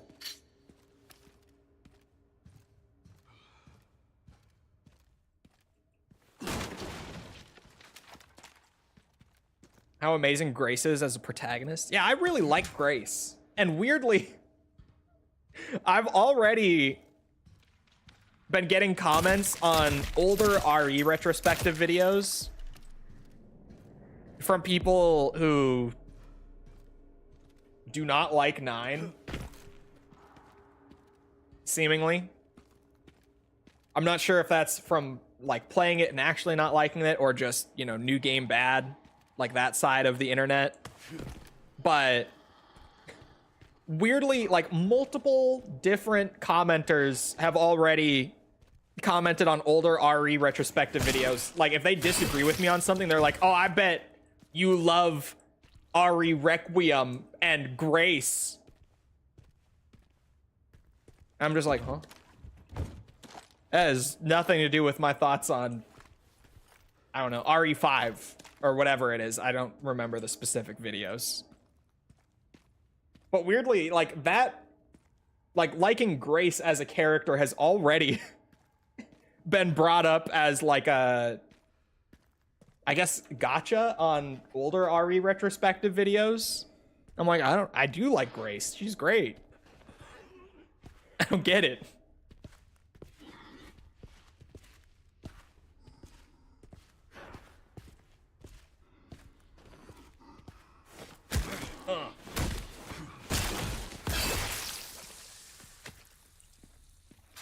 Shortcut. This is back up there. Yeah. That's my return trip route.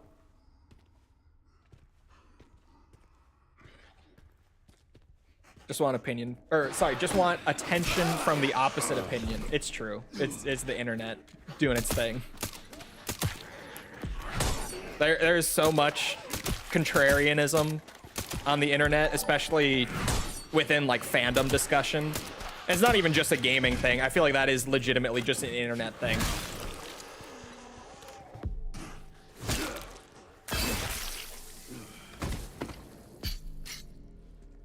Like, this is RE. I mean, not even that. She's an analyst. Like, she works behind a desk in the FBI. So even from people thinking that she should be more capable given her job, she really shouldn't be, to be honest.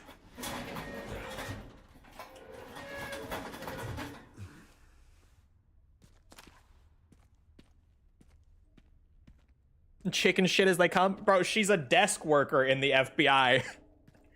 Just because you work in the FBI doesn't mean that you're like a highly trained agent. Like, there are plenty of people, and Grace is one of them, who work like from an office and just do case reports and stuff. And that is their job.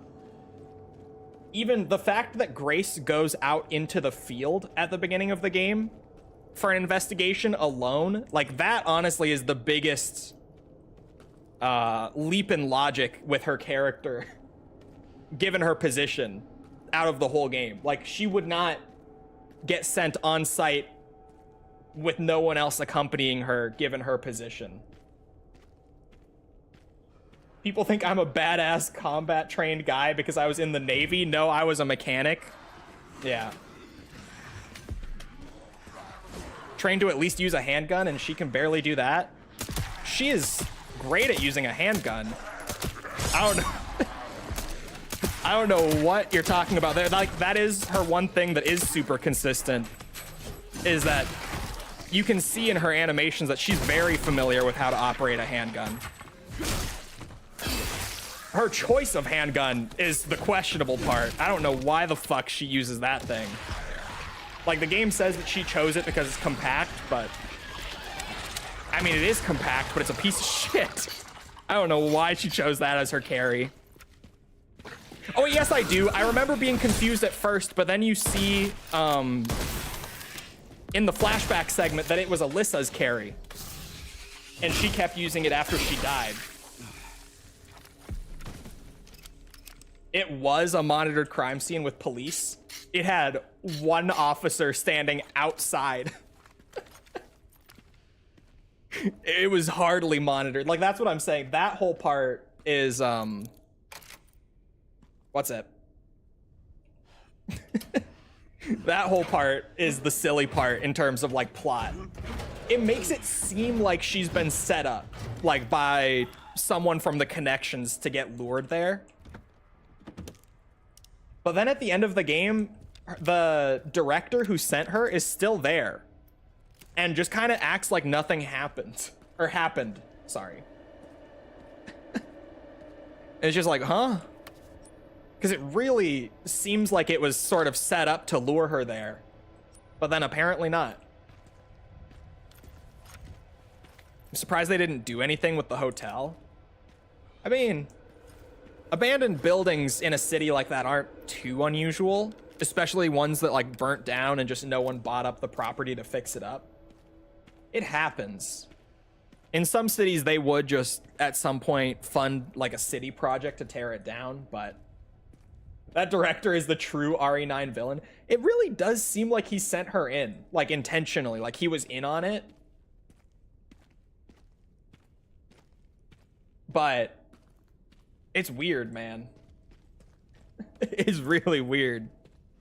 Oh, I had my flashlight on this whole time. I feel like it would have made more sense if they did like some sort of reveal that he was in on it. And then there was a different director when she went back to the office at the end. Oh, shit. Jesus Christ. I was not ready for him to get up.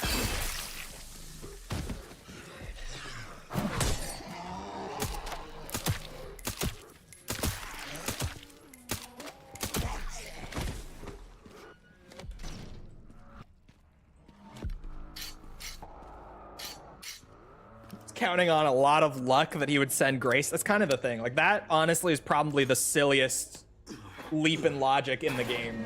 It's just that she got sent there out of anyone to be sent there with no one accompanying her, and that Victor was somehow like planning on her being there, even though they could have sent literally anyone in her place to actually get the data to report back.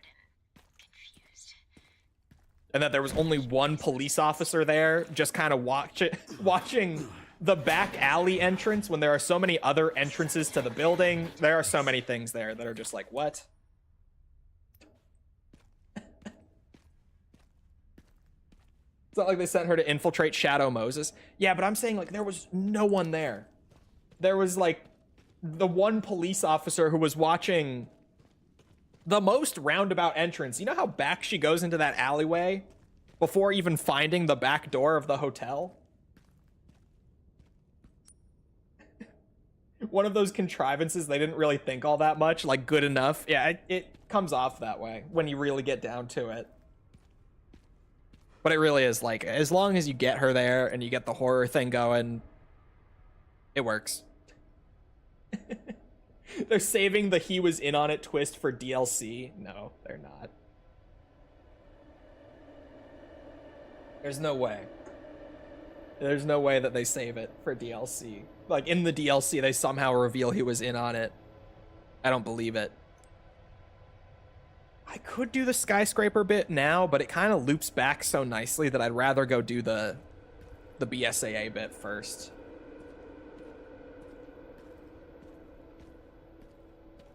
You have any theory on why all RE movies and TV shows are bad? Like, they seem to all be intentionally ass. I mean, I don't really have, like, a strong theory, but if anything, I would probably say that, like, RE, when it comes down to it, is very much a gameplay experience, and the story that's there is fun to follow, but the writing in the Resident Evil story has never been all that good. Like, from the beginning, writing has never been a strong point of the series. Like, the storytelling has always been fun and effective at establishing the gameplay scenarios, but it's not a story that would be exceptional outside of a video game setting by any means. So trying to take the gameplay out of it and still make the story interesting just kind of doesn't work. As, like, overly simple as that might sound, I feel like that really is all it comes down to.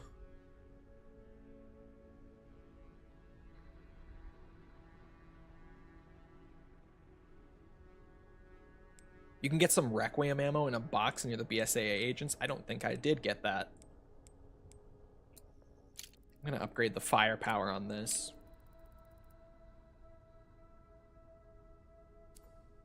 And I think that's kind of the issue with a lot of video game adaptations too. That's not, like, exclusive to RE. It's just hard to take video game stories, or just video games, period, and make them similarly engaging outside of the context of actually being a video game, right? It's hard to do. It's hard to do. Regardless of what franchise you're working with. If you have something like The Last of Us that is practically a movie to begin with, it works. Like the Last of Us Amazon TV show. Granted, I only watched the first season. I heard somehow they fucked up the second one. But like, the Amazon TV show for The Last of Us was great because that shit was already a movie. They just remade all the cutscenes from the first game with live action actors and like, boom. Oh, it's HBO? I watched it on Amazon Prime Video. I thought it was actually Amazon. But yeah, it's the Amazon show. That one. Or maybe I didn't. I don't know. It's been a while now that I think about it since The Last of Us came out. The first season of it. I heard the second season went off the rails. Somehow. Why have I not loaded this? What am I doing?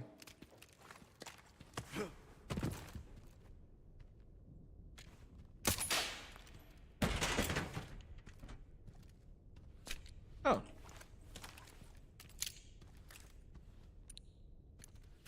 There's a full 5. Fallout Season 2 was good.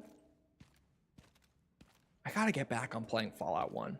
Every time, it's so weird. I don't know if any of you guys have ever had a game like this, but I've been trying to play through Fallout 1 for a while now to like get more caught up on Fallout lore, get more into the older games, because I love a good CRPG, and Fallout 1 even, I haven't touched 2 at all, but Fallout 1 is really damn good as a CRPG. I picked them up on Steam on like a sale. They were like fucking $2 a piece or something. Picked it up. And when I play Fallout 1, I get so pulled into it. I play like a straight 2 hours, which for me is a long sitting if I'm not playing it for stream or for recording a video. A 2 hour sitting of just one game is a lot for me. I normally don't play that long. I get so pulled in. I play a good bit, and then like the next time that I sit down and think about playing it and I see it in my library there, I kind of go like, I don't know, I'm really not in the mood. And then if I do pull myself to like boot it up and play it, I love it every time. I have such a blast every time. But bro, when I eye it in my library and I'm like, I could play Fallout, it never sounds good, and I have no idea why. Like, it never sounds good. But then if I do boot it up, I have a great time. It's so bizarre. Will Random Dude of War be good? I have low expectations after seeing that one image. Oh, fuck me.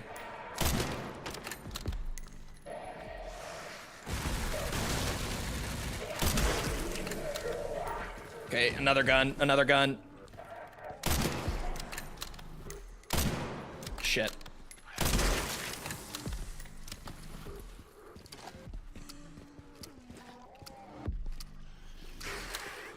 Oh.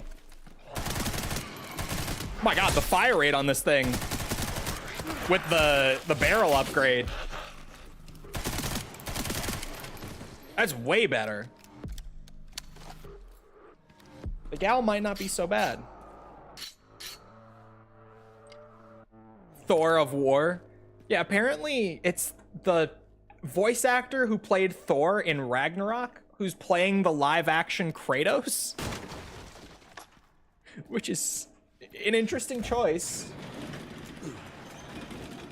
As The Witcher 3 for me, I've never been able to complete that game, and I've had it for years. It's so weird, because when I play it, I have such a good time with it. And I sit there, I'm like, man, I need to play this more. And then, sure enough, like, 2 days later, I go to boot it up again, and I'm just kind of like, I don't know, dude. Doesn't sound that fun right now. Every time, like, without fail. And it's weird. I don't know why it's like that with Fallout 1. But it is.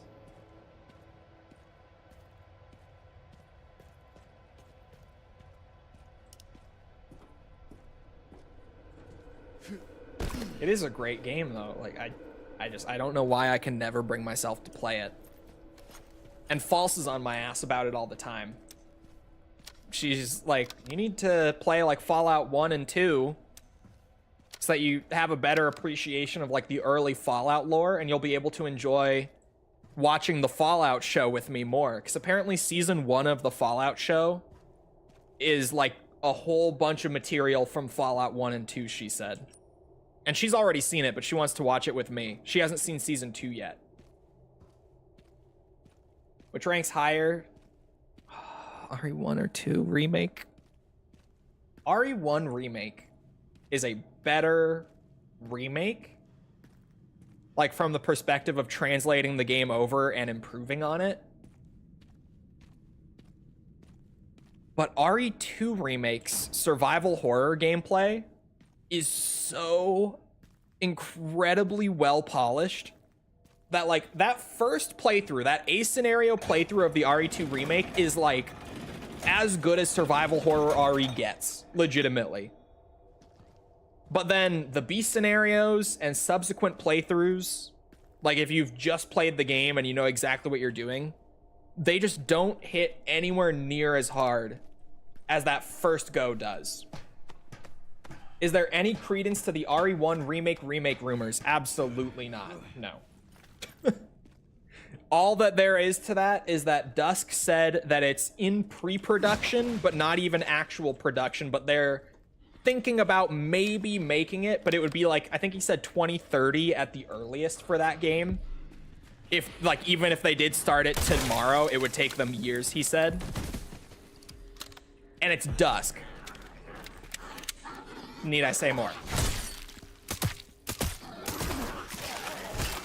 Who is also the guy saying that Code Veronica and Zero are the next 2 remakes, but everyone seems to be going with that just fine. Code Veronica next year, according to leaks, that's also from Dusk. That's Dusk who leaked that as well. And he says that it will be revealed this year. He keeps saying reveal of CV remake this year, release early next year. Like around this time next year is what he's saying. So I guess time will tell if we assume like a similar announcement to release timeline for RE9. That would put the CV reveal sometime around June. I don't buy it, but it could happen. I'm not saying it can't. Just,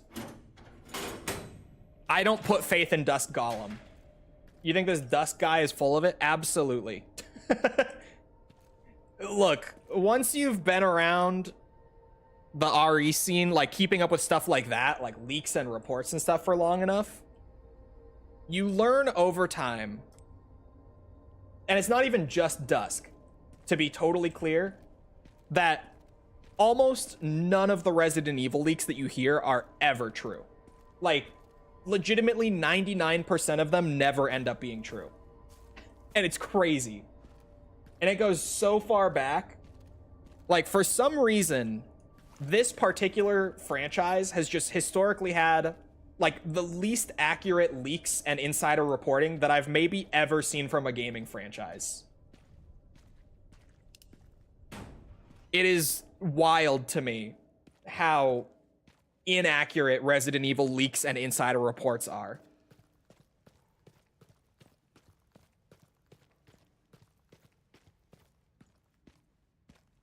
It would make sense to do the remakes to bide time. It would. Oh, fuck. I don't have handgun bullets. Oh, lucky. Square Enix are the same? Yeah. Capcom in general, like with most of their franchises, very rarely have big info leaks like that.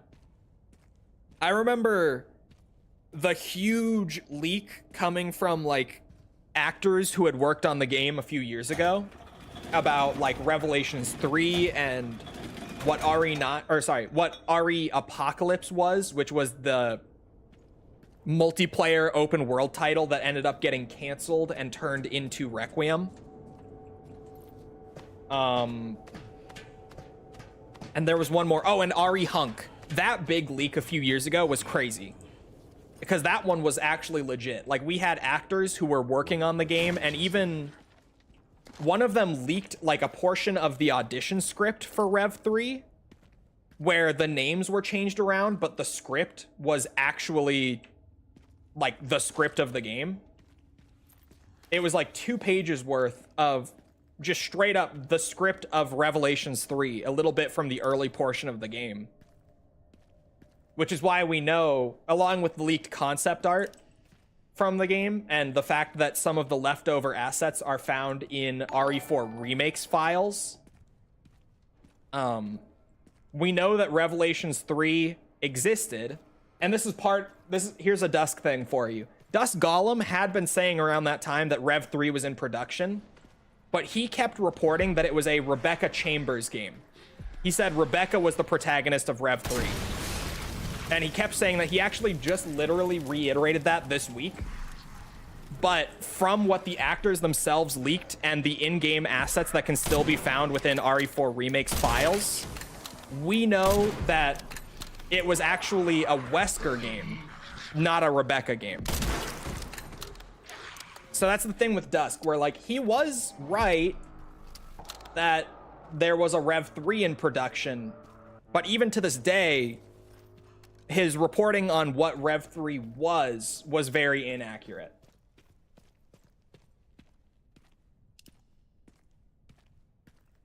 Thank you for the sub, Sticky, or member, sorry. Sometimes my Twitch brain still leaks in. It's crazy, especially with how long I've been away. I knew what I meant. You reckon they could make some RE spin-offs in the future?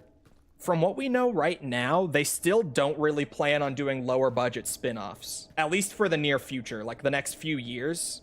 There's nothing like that allegedly in production, even from leaks that I would not be willing to put my faith into, but no one is even leaking like smaller budget spin-off titles or reporting, you know, allegedly from the inside that we're getting anything like that. And I would bet that we're probably not. It's another one of those, what's it? Like, RE6 caused Capcom to totally shift their development philosophy across, like, all of their franchises. And ended up leading to things like RE7, Devil May Cry 5, Monster Hunter World. Like, all of those games.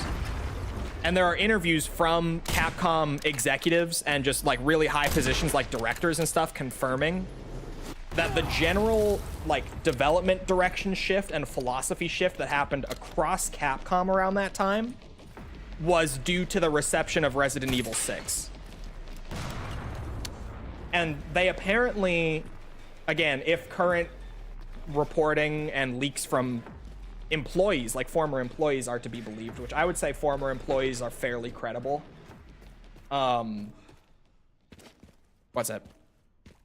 Capcom had a similar philosophy shift after the release of the Resident Evil 3 remake and the reception to that, where they said like smaller outsourced titles, we're not doing that anymore.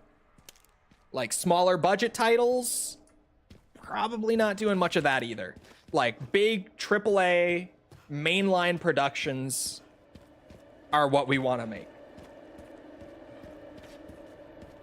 And so far, like for the last, almost 6 years now since the remake, again, across all of their franchises for the most part, they've been very consistent with that.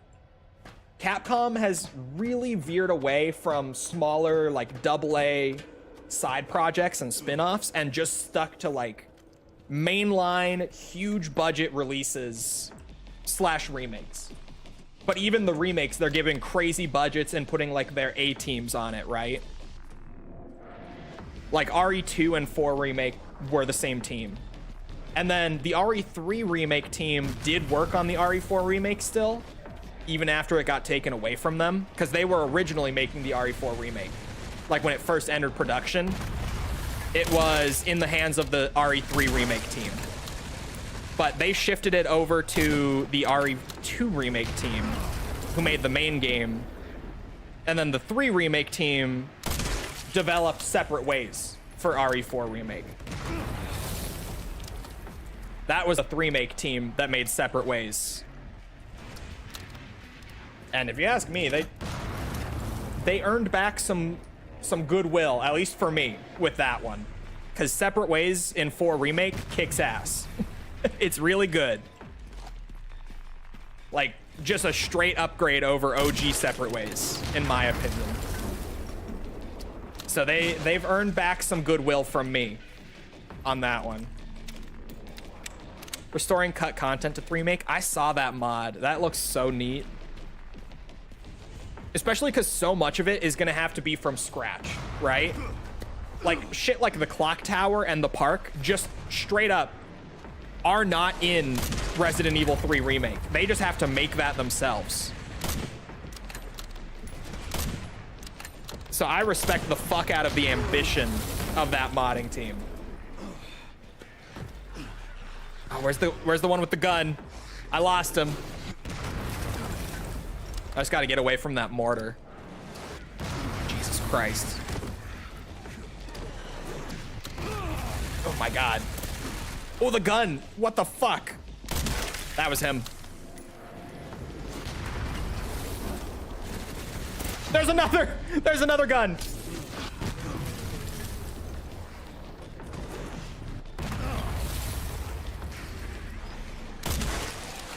I hear a grenade. I hear a grenade. Oh my good Lord. Jesus Christ. Oh my God, am I dead? The flop to the side was so nuts. That's so good.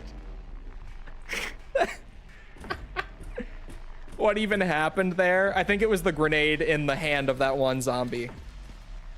It got me. Did you guys see the mortar shell go through the building for like a few frames and then blow up? Am I the only one that just saw that? Did I hallucinate that? Because I swear I didn't.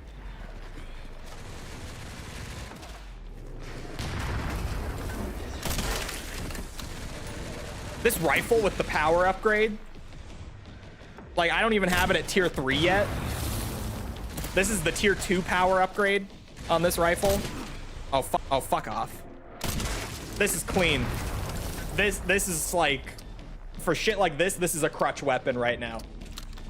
Normally, I've been relying on my shotgun a lot on Insanity, but right here, this thing with the level 2 power upgrade and the charm, the no scope charm, this is cooking. This is doing a good job. Jesus.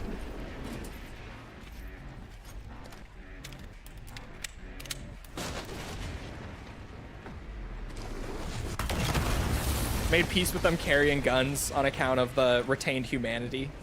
I think here, the zombies having guns, hear me out, does not bother me.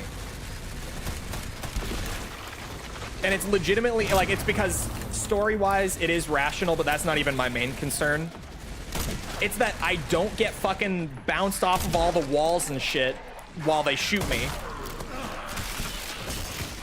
They're lethal, and they only actually have gun enemies like once in a blue moon. And even then, it's like, what, two enemies with guns at a time, and that's about it. Like, they pop up super rarely. They actually demand you to change your playstyle and pay attention. And they're not just fucking obnoxious with the way that they bounce you around, like in 3 and 5, or sorry, 3, in 5 and 6, where you get shot and like you're fucking ping-ponging across the room, bouncing off of every wall in sight. That is what made them so annoying in those games. And it's weird, like, back then I was just like, zombies and whatever should not have guns. It's fucking obnoxious. But now these guys, like, I'm totally flipped. I'm like, oh, just having guns was never the problem. It was just that the guns were fucking annoying. Like here, they kill you. You gotta deal with them quickly. And then once you do, like, that's it. And even if they do kill you, you're just dead. It's not like this long drawn out process. It's just like, you get hit, you die. If you get it without body armor, they kill you so fast. Doesn't hurt that the BSAA zombies were probably already bioweapons. They are not. these BSAA soldiers were human. I've seen the before someone brings it up, the person no clipping around in the final like good ending cutscene and going into their helmets and seeing the BOW model from the end of RE Village. But that's very most likely just them reusing assets that they already had from the prior game. Like, at no point do they bring that up. And then also you have to remember that the BSAA has different branches in different parts of the world. And so here you're dealing with the North American branch of the BSAA, whereas in Village, we saw that the European branch was deploying bioweapons.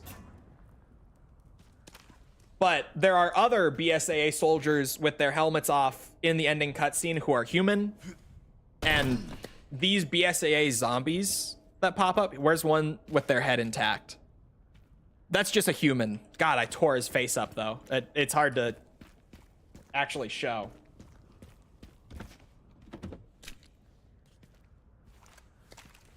Zombies don't have the retained... Oh, these zombies don't have the retained humanity. That's just the recent outbreak in the hospital. No, these ones do, which is kind of the interesting thing. And they bring it up. The reason that they bring up, like, the zombies shouldn't be here, the bombs should have wiped them out,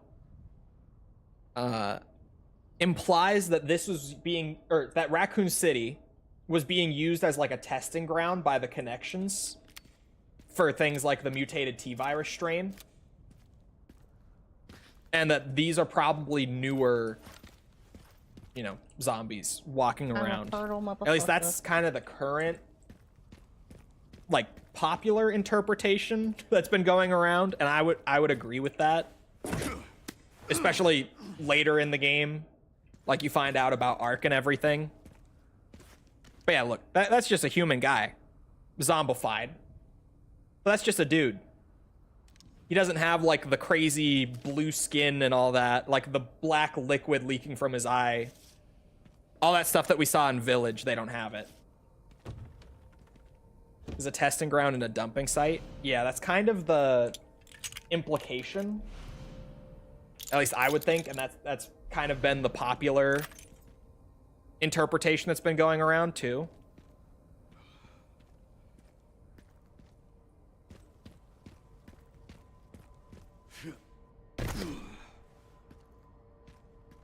That can destroy a 30-mile diameter. Well, that's a whole other thing to get into as well, is the various different versions of the Raccoon City bombs over the years. And even RE9 very directly retcons not so much the bombs themselves, but the reason that they actually were fired, like, in the first place.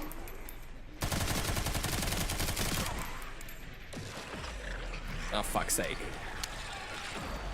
Like, the Raccoon City bombs have been retconned so many times over, but it seems like in RE9, given, like, the different craters and the different sizes of them, and the fact that some parts of the city are still mostly standing, while others are just a giant hole in the ground, it seems like they've gone back to the Outbreak version of the Raccoon City bombing, where it was a bunch of different missiles that got shot all over the city.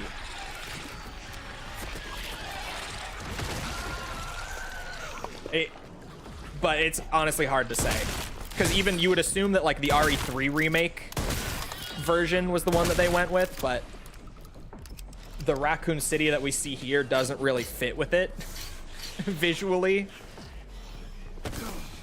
So it really is just a who the fuck knows at this point.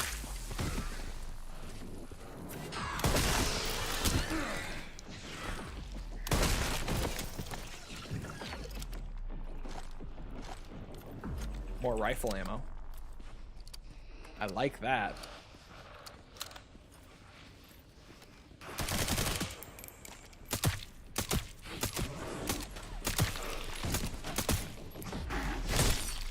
I was way early there. Oh, I thought I could get 3. Shit. Yeah, hold on. I can actually pull up the big crater on the map. I forget that you can do that. It's weird because, like, you've got the huge crater there, and then all of this, like, leveled land here that's not part of that crater. But then, like, this whole side of the city is intact, right?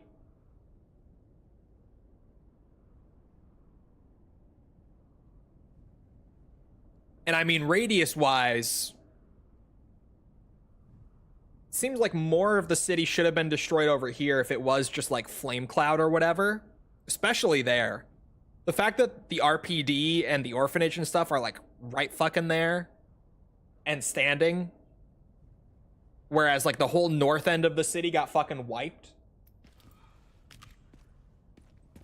It's weird. Intact? I mean, look at this. It's pretty fucking intact. It's run down. Like, it's decaying, but I mean, yeah, this is intact. Like, very intact. It's crazy just how big the city is. That's another thing. When I talk about RE retcons, one of my favorite ones to bring up is just how big is Raccoon City supposed to be? Because holy fuck, it's changed so many times. Mostly just in the sense of every time that they change Raccoon City, it just gets bigger. Especially for a population of 100K. There's been an increase in government surveillance. Looks like my fan base is growing.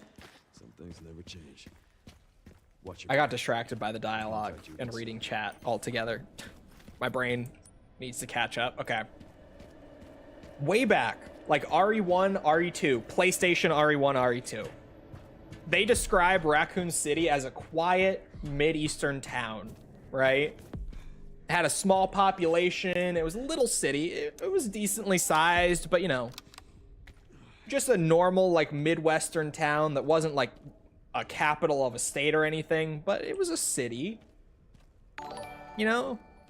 Like one of those cities that's way out from the main metro area of a US state, but it's still pretty large. That's kind of how it was described at the very start.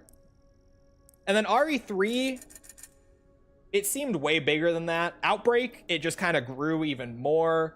And especially in like RE2 Remake and now Requiem and 3 Remake. It feels like the city just is like the capital of whatever state. It is, sorry, whatever state it's in. And I don't know how big the city is supposed to be at this rate. Every time it comes up, it gets bigger. I swear.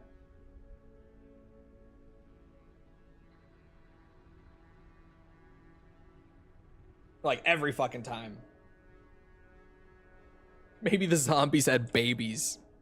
No, I do think that they try to imply with the Sherry dialogue when you get here that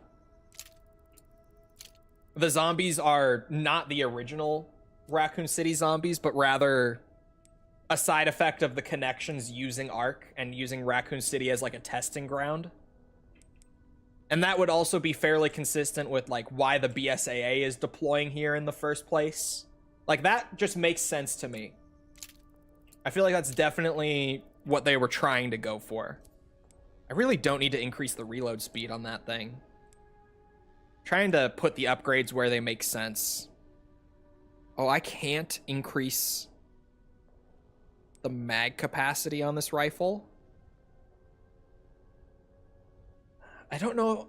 Rechamber speed could be really helpful.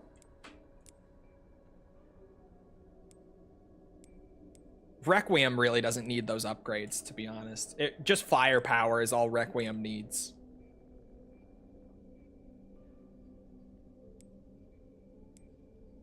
I mean, you can't put an optic on the gal, can you? Oh. Yeah, it still helps, but I'm trying to like prioritize my spending. Like maxing out this stock early was silly. I was just not using my brain when I did that. It only, yeah, I mean, probably reload speed first, but then rechamber speed will be just as helpful here. Supposed to be in Missouri. It's never been confirmed where it is, but Missouri lines up with the Midwestern town. And back in the day, like with the original Raccoon City map that we got with, I think it was RE3, if I remember right. They had like a street map that came with old, it was either RE2 or 3, I don't remember which.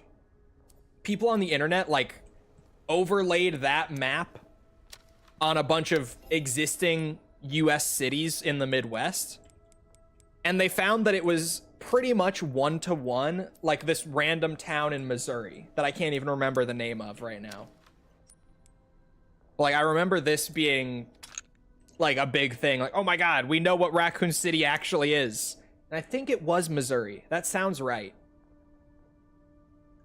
But just every time it comes up, it has grown more and more to the point where now, like, Raccoon City might as well be New York City. I mean, fuck.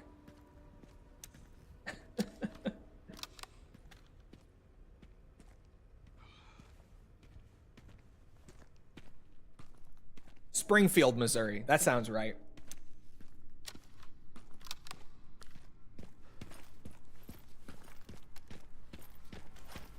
But just seriously, it keeps growing.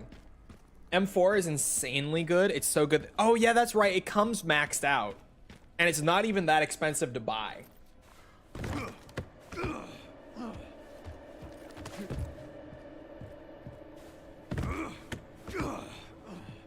Detroit. Oh God. Not Detroit. Oh yeah, I do go up. I was making sure I was going the right way. I am. Might be bigger than London. I feel like at this point it just is, to be honest. I didn't check for raccoon up there. Doesn't seem like there is one. I think I'm up to like 22 or 23 out of 25, but I'm definitely missing ones from Leon's portion. We know that the care center I totally cleaned out of raccoons, so whichever ones I'm still missing are probably here in Raccoon City or, God forbid, in Ark. Although, to be honest, my weapon upgrades are starting to feel like they're keeping pace really well. Did you get the 2 in Ark? I think so. I hope so.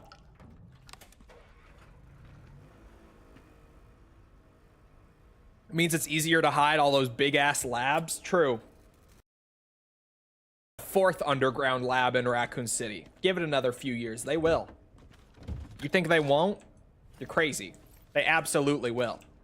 There's going to be a 4th one. At some point down the line, they're gonna have to bring it in and be like, yep. Another one. Another lab in Raccoon City. Yes, it was here the whole time. Don't question it. Yeah, I did get the map, which is why I keep checking it. I'm just making sure. Although, to be honest, it doesn't seem like it's going to do me much good if it ends up being too late into the game. Like the last couple. Because the reason I got it was people were like, oh my God, yeah, you're going to need those upgrades for Leon. Those tier 3 upgrades. Insanity will be impossible without them. But honestly, now that I've kind of got all of the important tier 2 upgrades and stuff, I don't feel like I do need them that desperately. They would be nice. They would definitely be nice, but I don't feel like I need them, you know? I don't feel like the game is so hard on this difficulty to where I can't complete it without them.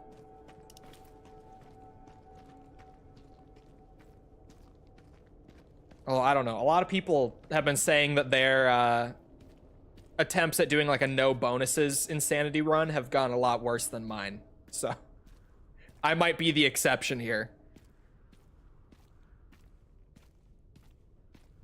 Yeah, I got that one. Only really gonna be for 2 bosses at this point, but even then, yeah. That's what I'm saying. Like at this rate, if I do get them, I don't know how much help they're really gonna be since we're so far in already. Like, I have a few more big zombie encounters coming up here with Leon. But after East Raccoon City, all of his, like, huge, like, group enemy encounters are pretty much over. You know? It just... I feel like all of the hardest parts, even for Leon, are pretty much past me now. I say before getting to like the elevator lift encounter here and stuff like that, but for the most part, I feel like we've already hit all the tricky encounters as Leon. That Blisterborn one earlier was a real bitch, as expected.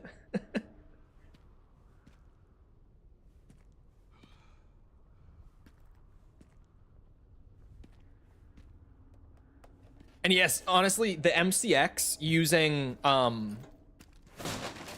machine gun ammo, holy fuck, they finally learned.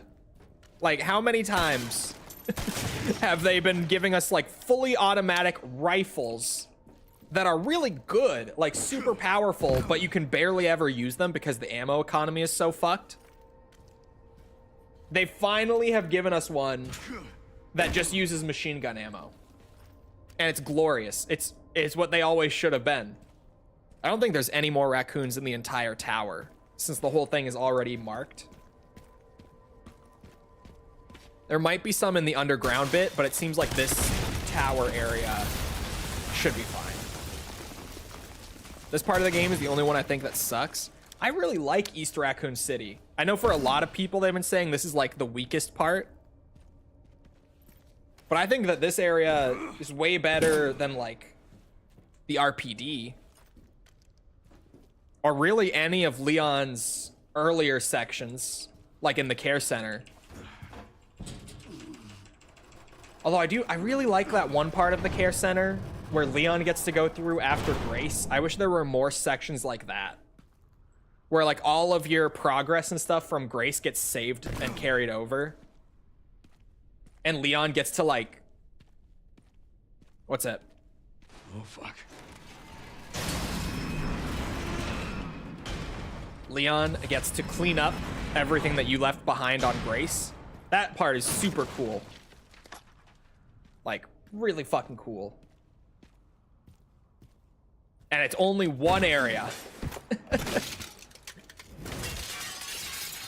Yikes. I wish there was more like that. It reminds me of RE2's zapping system, which is obviously a good thing. Goodbye.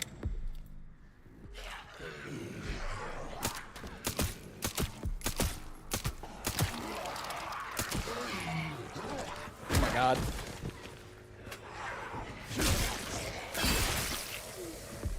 Imagine having anything left behind on Leon, though. Bro, if you didn't...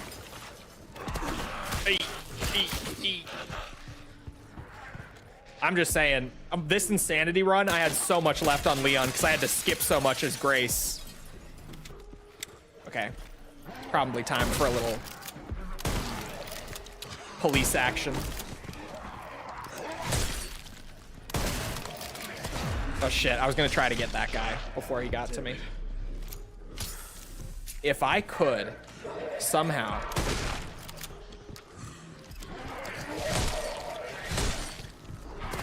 No, get off of me! My plan! My plan!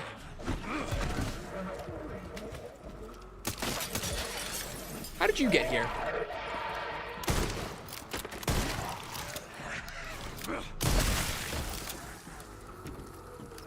Are you stuck?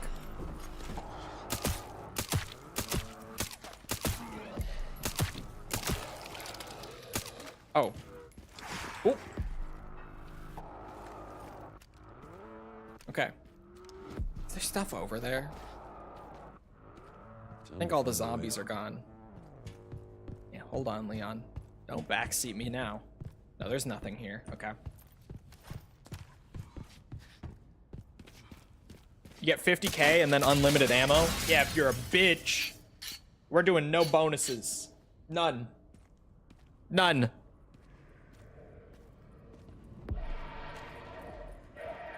Aside from the Mr. Raccoon map. That one I'm using. Who put a gun zombie here? That's fucked up. You don't have a gun, do you? Oh my god, he does. I was like, what's that in your hand? Gun. Of course it was. Is he alive? No. Oh, he is.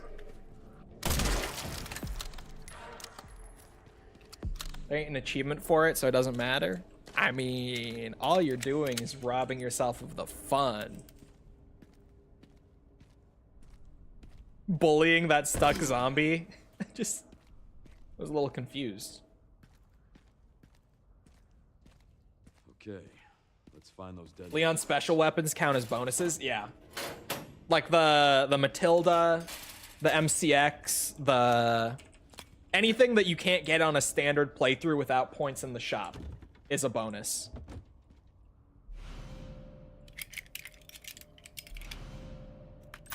There we go. Picked up the Still no raccoons here? No? Okay.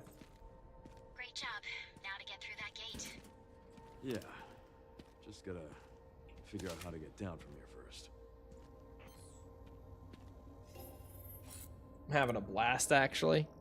To be fair, infinite ammo runs in RE are kind of fun once you struggle. But, like, I want to struggle on Insanity at least once, you know? Before I infinite ammo it. Because that's what makes the infinite ammo fun. Is the struggle first. And then you get to go through and blast it with a rocket launcher or whatever. How many raccoons you missing? I think 2 or 3 now. I don't know the exact number. I could go look in the menu. Actually, we're at a save point. I can look right now. Without any lost progress.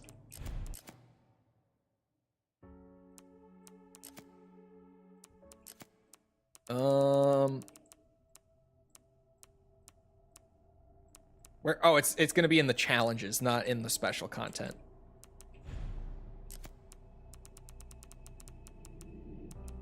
Not that one.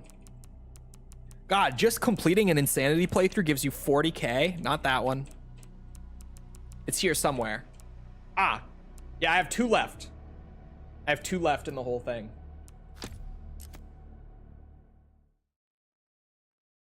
Oh, challenges is available from an in-game menu. I knew that. Obviously. I totally knew that. I mean, come on, guys. I, of course, knew that all along. I'm not a noob. Come on. Although, I haven't been playing for the challenges, to be fair. I've just been playing for fun still. I have like almost 50 hours played, and I haven't focused on the challenges at all. I always see that one, and because it's so low to begin with, I think that he can just like jump up and grab it.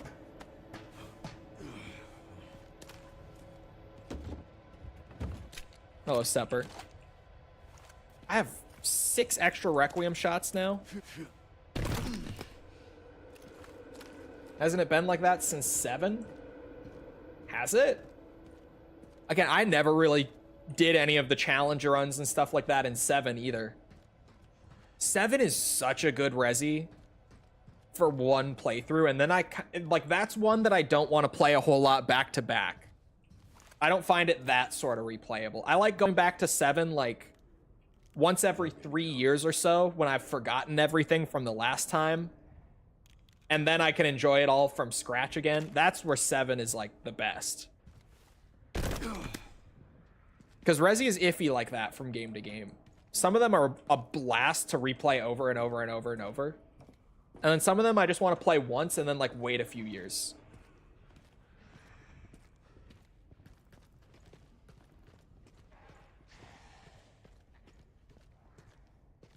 It depends.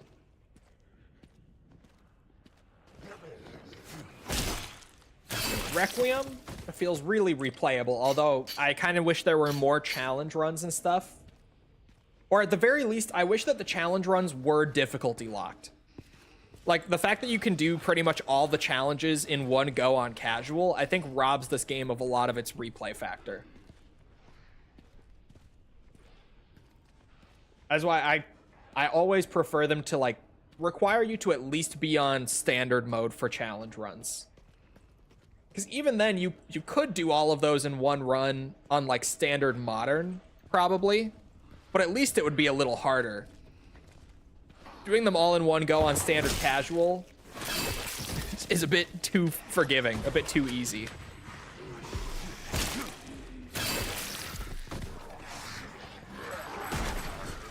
Oh my god.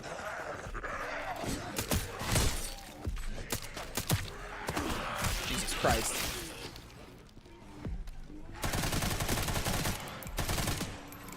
That's what the ranking system is for, though.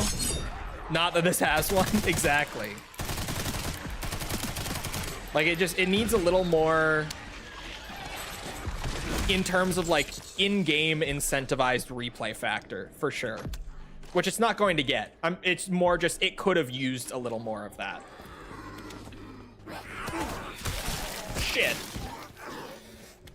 Oh my god, that reload was buffered from before I got grabbed. I did not hit the R key after the grab there. Shit.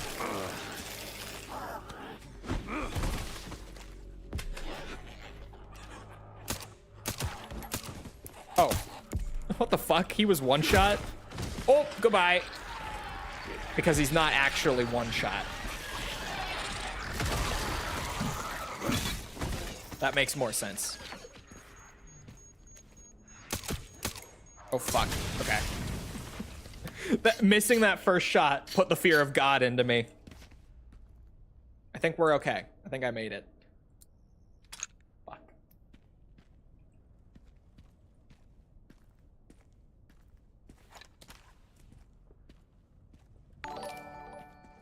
Doesn't look like there's anything back there. Yeah, just having a challenge, like a no bonus run challenge, or even a rank system or something like that would have been better. But I do, like, ever since people pointed out that this one is maybe so easy to complete so that it would get people, like, more acclimated to the completion process, like give them an easier one, knowing that this was going to be a game that would get a lot more, like, new players into the series and stuff, just given the pre-release popularity, like all the hype going into it, which was fucking ridiculous. Like, seriously, this game had more hype than 6 did. This game, like, we haven't talked a whole lot about that on stream. This game's hype was fucking nuts. Just the general excitement in the gaming community for this game pre-release was crazy talk. I don't have anything to throw at him.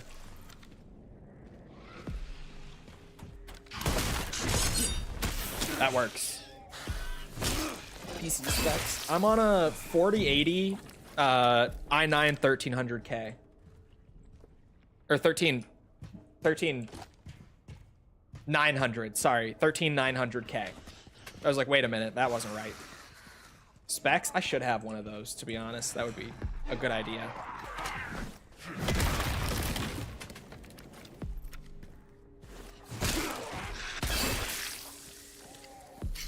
It's God level. I mean, it's my work PC, so yes. How much RAM you got? I got 32. Anything over 32 right now is still excessive, even for like video production and streaming and all that. Which is... Do you know who woofs woofs? I can show the DMs. Do you know who woofs woofs in my DMs? Someone that is in this chat. He has RAM, get him. No. No, I don't. I don't even need to shoot that. It's a compulsion. They put the big yellow ring on it.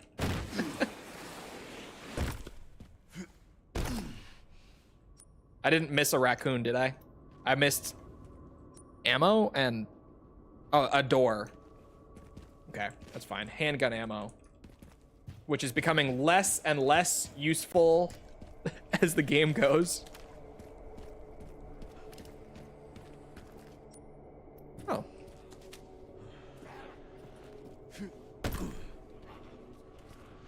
If you go to the graphics menu, it shows your rig. Oh, does it? Like the advanced graphics, I'm assuming. What is it? Image? Oh, yeah. Yeah. It does. Look at that.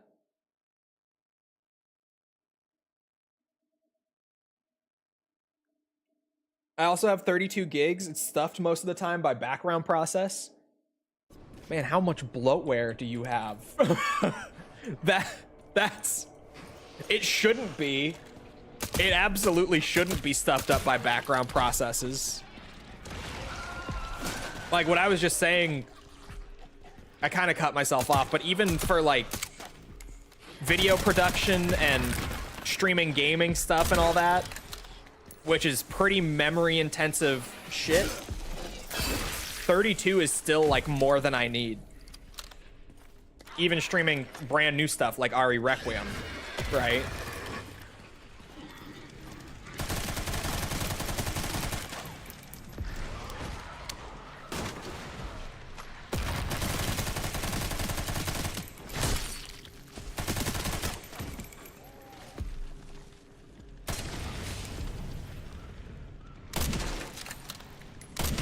Oh, I'm gonna Requiem parry you so hard.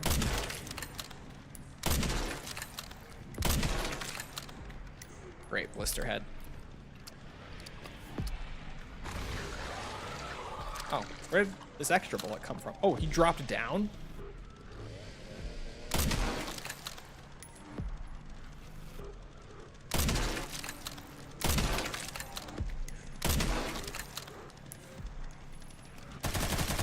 I got him. Oh, I killed him outright. Damn it, I did want to Requiem parry him.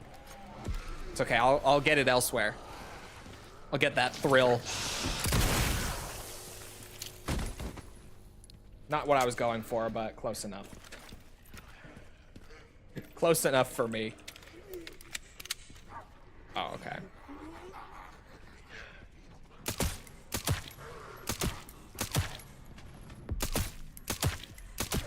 Yeah, I don't know. The tier 2 weapon upgrades feel good. They feel like I have plenty of firepower. Really.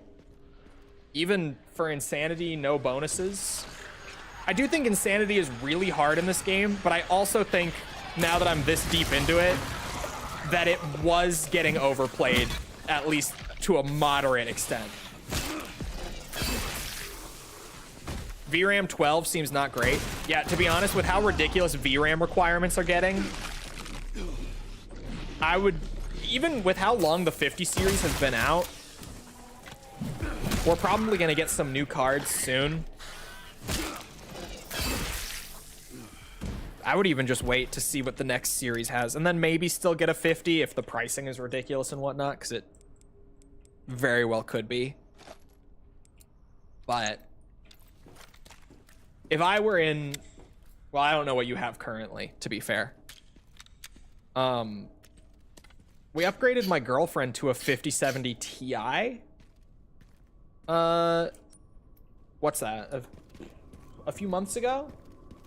But she was on a 3060 prior to that, and she streams and stuff too, does content, so we were like, yeah, the 3060 in the big 25 is not doing it for streaming and content creation and all that.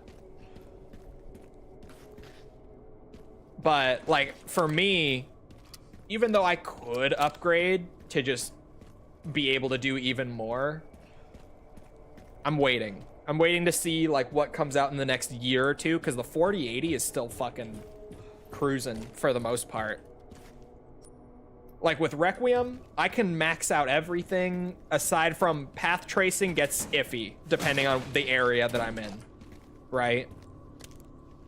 Other than that, everything's maxed. So like, I don't need the path tracing. As awesome as it would be to record and stream with path tracing in this game, I don't need it. It's not a necessity by any means. What do you think, dual GPUs for gaming and streaming, or Elgato with dual PCs? I do use what used to be my work laptop when I worked in game dev. I use that as a stream PC to like encode video and stuff like that. So I do kind of use a dual PC stream, but it's just, it's my old work laptop, which is chunky for what it is, because it was provided by my employer for like work while traveling, for game dev work while traveling. so she's fairly chunky. She's old now too, but still going. Still perfect for what I use it for. Now what?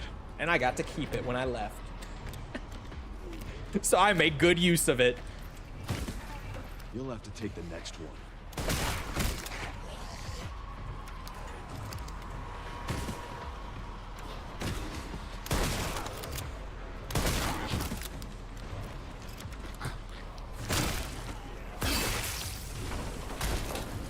Why is the 3060 rumor going around again? I don't know. Someone must have reported it again or something lately. You don't play a whole lot of new games, do you? Me? Not a ton. But for stuff like this, like Delta, when I covered that on release last year, I was able to just max it out, which was awesome. But this, because it has path tracing, I can't technically max it out on launch. But really, like, playing with path tracing in general, even on top shelf hardware, is mostly non-viable. Like, this game has the smoothest path tracing optimization I've seen. And even then, it's iffy on top shelf hardware. It's up and down depending where you are by a good bit. Like, path tracing is just one of those things that, like, it's like when ray tracing first came around, where right now it's still in its early stages. Like, hardware isn't really built with it in mind for the most part. But give it another 5 or so years and it will become more standard, especially among high-end rigs. That was debunked. Yeah, it was just a rumor. But I think NVIDIA probably will still make commercial GPUs. I remember there being a lot of speculation on whether they would or wouldn't. I think they might slow down on it. But also, the AI thing is starting to pop. Not to the point where, like, it's not viable at all as a business opportunity, but it's slowing down a good bit, and there's a lot more hesitation from investors on it. Fuck. I had money to invest today, and I forgot. I forgot it was Monday. I said investors, and I was like, oh, shit. I got paid a bunch of dividends on Friday night that I wanted to reinvest this morning, and I forgot. Anyway, sorry. I only just realized market closed like 40 minutes ago. I would, but I have this. Oh. Well, now I look silly. I guess that works.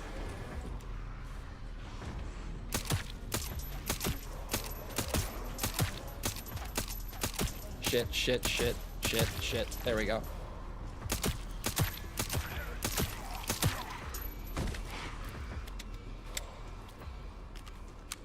Hasn't done anything spectacular like they promised it would. No, that's why investments into it are slowing down.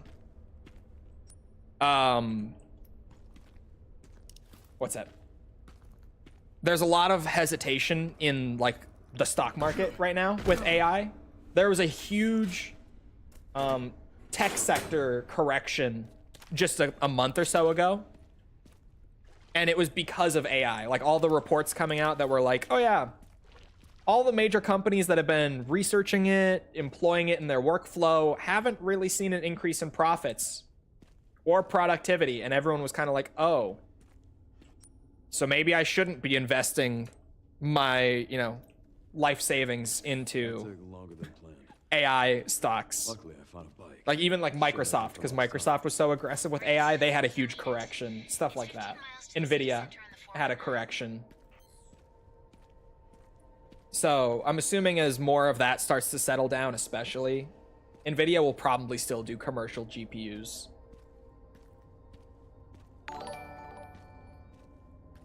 A few days ago, a court in the US denied copyright for AI-generated content. That was the Supreme Court. You are correct. The Supreme Court ruled a few days ago that AI content is not eligible for copyright protection. Like, if you make an AI-generated video, at least in the United States, you are not eligible to own the copyright of that product, is what they ruled.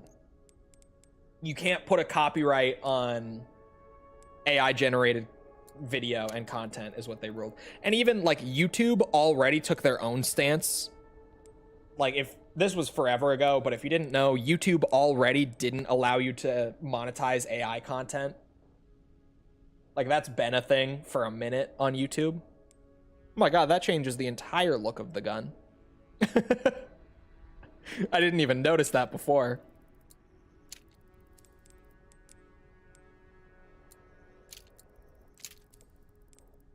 I mean...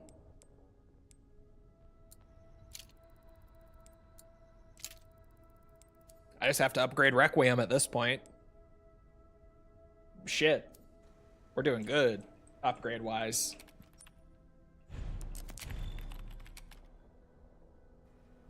The biggest thing that's going to happen as a result, at least again in the US, as a result of that court ruling, the Supreme Court ruling, is the film industry will be incredibly secure from like AI content taking over, because they will not be able to register copyright on any of it.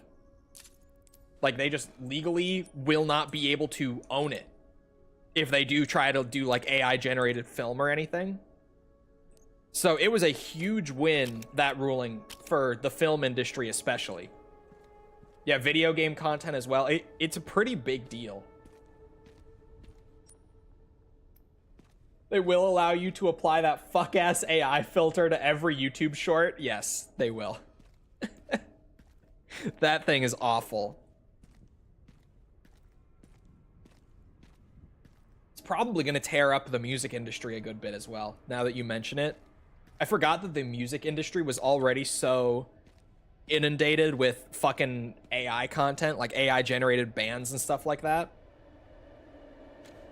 But now that you mention it, it probably will end up having a huge effect on at least the American music industry, which is a huge portion of the global music industry. Spotify actually promotes it? Yeah, I know. Well, because Spotify just promotes whatever is working. And so as soon as those bands start to like gain traction and start to trend upwards, Spotify just puts them all over the place, right? This is the first time I've even looked at the stock market today. Pretty good day. Pretty solid. Last week was kind of brutal. I'm still down a lot from last week, but we're moving towards green again, boys. I mean, I was green today, but we're moving back to where we were before. There was a huge dip in the stock market last week. It was bad. It was really bad. Just a few potholes. Although I will say my oil stocks have been fantastic these last couple weeks. Surely there's no reason for that. But they've been pretty good.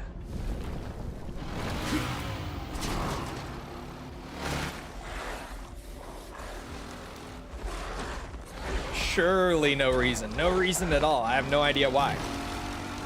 But they've been pretty good. This stage just keeps getting better and better. They've been providing a nice cushion for the rest of that market correction that's been going on. That's for sure.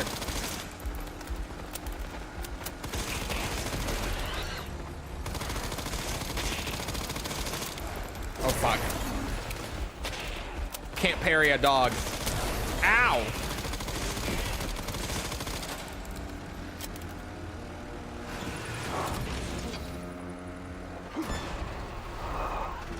Pups could use more training. I'm just VT and chill at this point, to be fair. Oh, I forget that this is a gameplay bit. I was waiting for him to start driving again. I forgot you're supposed to shoot those two. I've never even seen that. It gives you such a long time.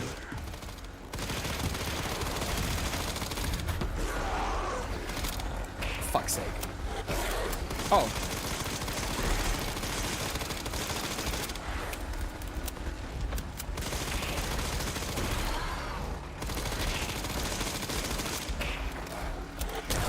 Ow. Ow.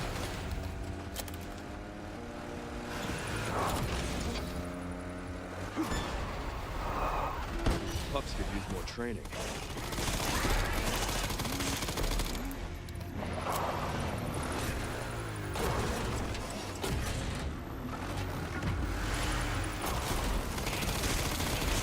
Yeah, I know a ton of people. I'm not one of these people anymore, but I used to be, actually. A ton of people who are just like, yeah, Vanguard and chill when it comes to investments. I've gotten a little more involved than that in like the last couple years, but for like a few years, like when I first turned 18 and got into investing, like right away, I started right away. I was just like, yep, give me Vanguard stocks, all of them. I want Vanguard. Which works. It's boring. It works though.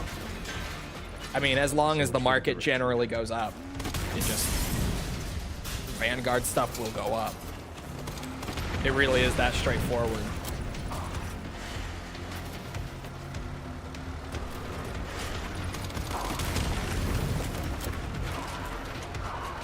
I got more into individual company investing and especially like dividend investing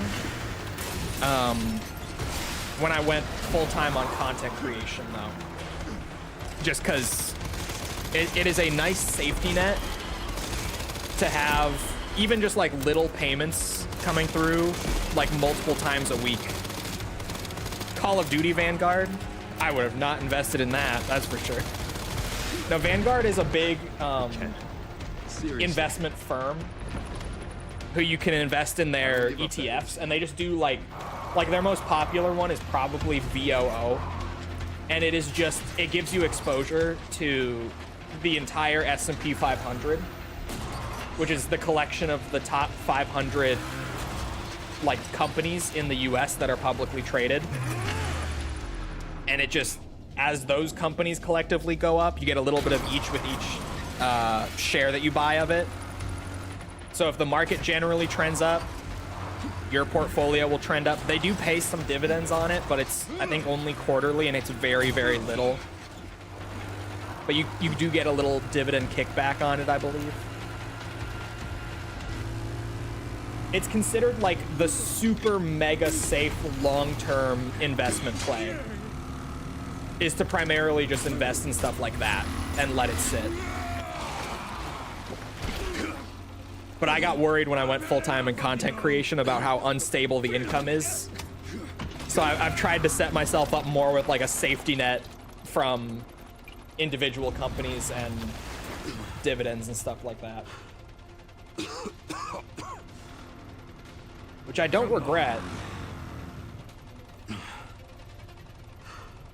The set piece is so great, clearly a nod to RE5. I feel like more than anything, this whole thing is a nod to, fuck, which movie is it? Oh, my back. Which movie is it with all the motorcycle stuff and the dogs and the Tyrant? The Tyrant fight also has, like, some animations that are just straight up one-to-one with that movie. When Leon fights the Tyrant in that movie. Vendetta, thank you. Resident Evil Vendetta. I can never keep the movie names straight. I've seen each of them like once. But I can never remember which one is which. Other than Death Island. Fuck Death Island. All my homies hate Death Island. Am I right?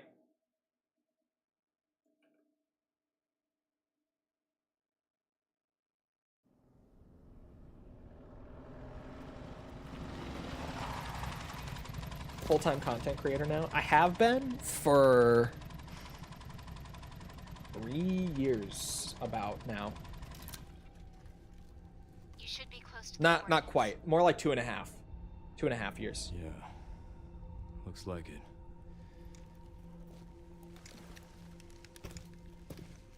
You meant an RE movie, yeah. Yeah, an RE movie. But Ageless Gibble? Ageless Gibble is like the dumbest thing in that game. Or in that movie, sorry, in that movie. That is like one of the lore points that pisses me off so much. Drives me nuts. Every time I think about it, I'm like, how dare they make that canon?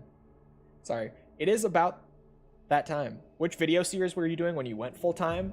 Armored Core.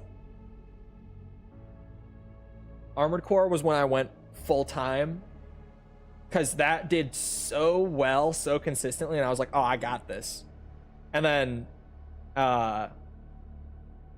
Metal Gear and Ace Combat both got off to pretty rocky starts, and I was like, uh-oh. And that's when I started being like, I need a safety net. And thankfully those picked up later. And it worked out more long-term, but there was a bit there where I was like, oh, what have I done? Anyway. It is about that time. I gotta go get back to video work. What should I watch now? Oh, what should you watch now? Hold on, I got you. Check this out. Hold on, chat. Speaking of... Shit, how do I grab the link to this through YouTube Studio? There we go. If you needed more Resident Evil content to watch, I hear this stuff is pretty good. It's just the retrospective. But there are so many videos in this playlist. I bet even those of you who have watched the retrospective, there's probably one you missed. Most likely. So there you go. Anyway. I hope you guys enjoyed. If you did enjoy and haven't done so already, feel free to go ahead and leave a follow, sub, whatever. Come back another time. We're doing this. I'm doing a whole bunch of other stuff whenever I finally get off my RE Requiem binge. Like, we're 100%ing all of the RE games in release order, like platinum trophies and everything. We're on Outbreak right now, Outbreak 1. But I'm also doing like Yakuza, Metal Gear, Ace Combat, all sorts of stuff. Come back for any of that. Also, if you enjoyed, leave a like on the stream, on the YouTube side. It helps out with algorithm and boosts it and all that you know already. So I appreciate it. Thank you if you've done so already. Thank you if you're about to do so. If you're looking for links to anything else outside of Twitch or YouTube to engage with the community, check out links in the description below on the YouTube side, or if you're on Twitch, they're on the channel page. They're in chat commands. You'll be able to find whatever you're looking for. Things like Twitter, Discord server, all that sort of stuff is there. Other than that, though, once again, I hope you guys enjoyed. I hope to see you guys back here next time. I hope you all have a good rest of your day. Thank you for coming to the stream, and goodbye.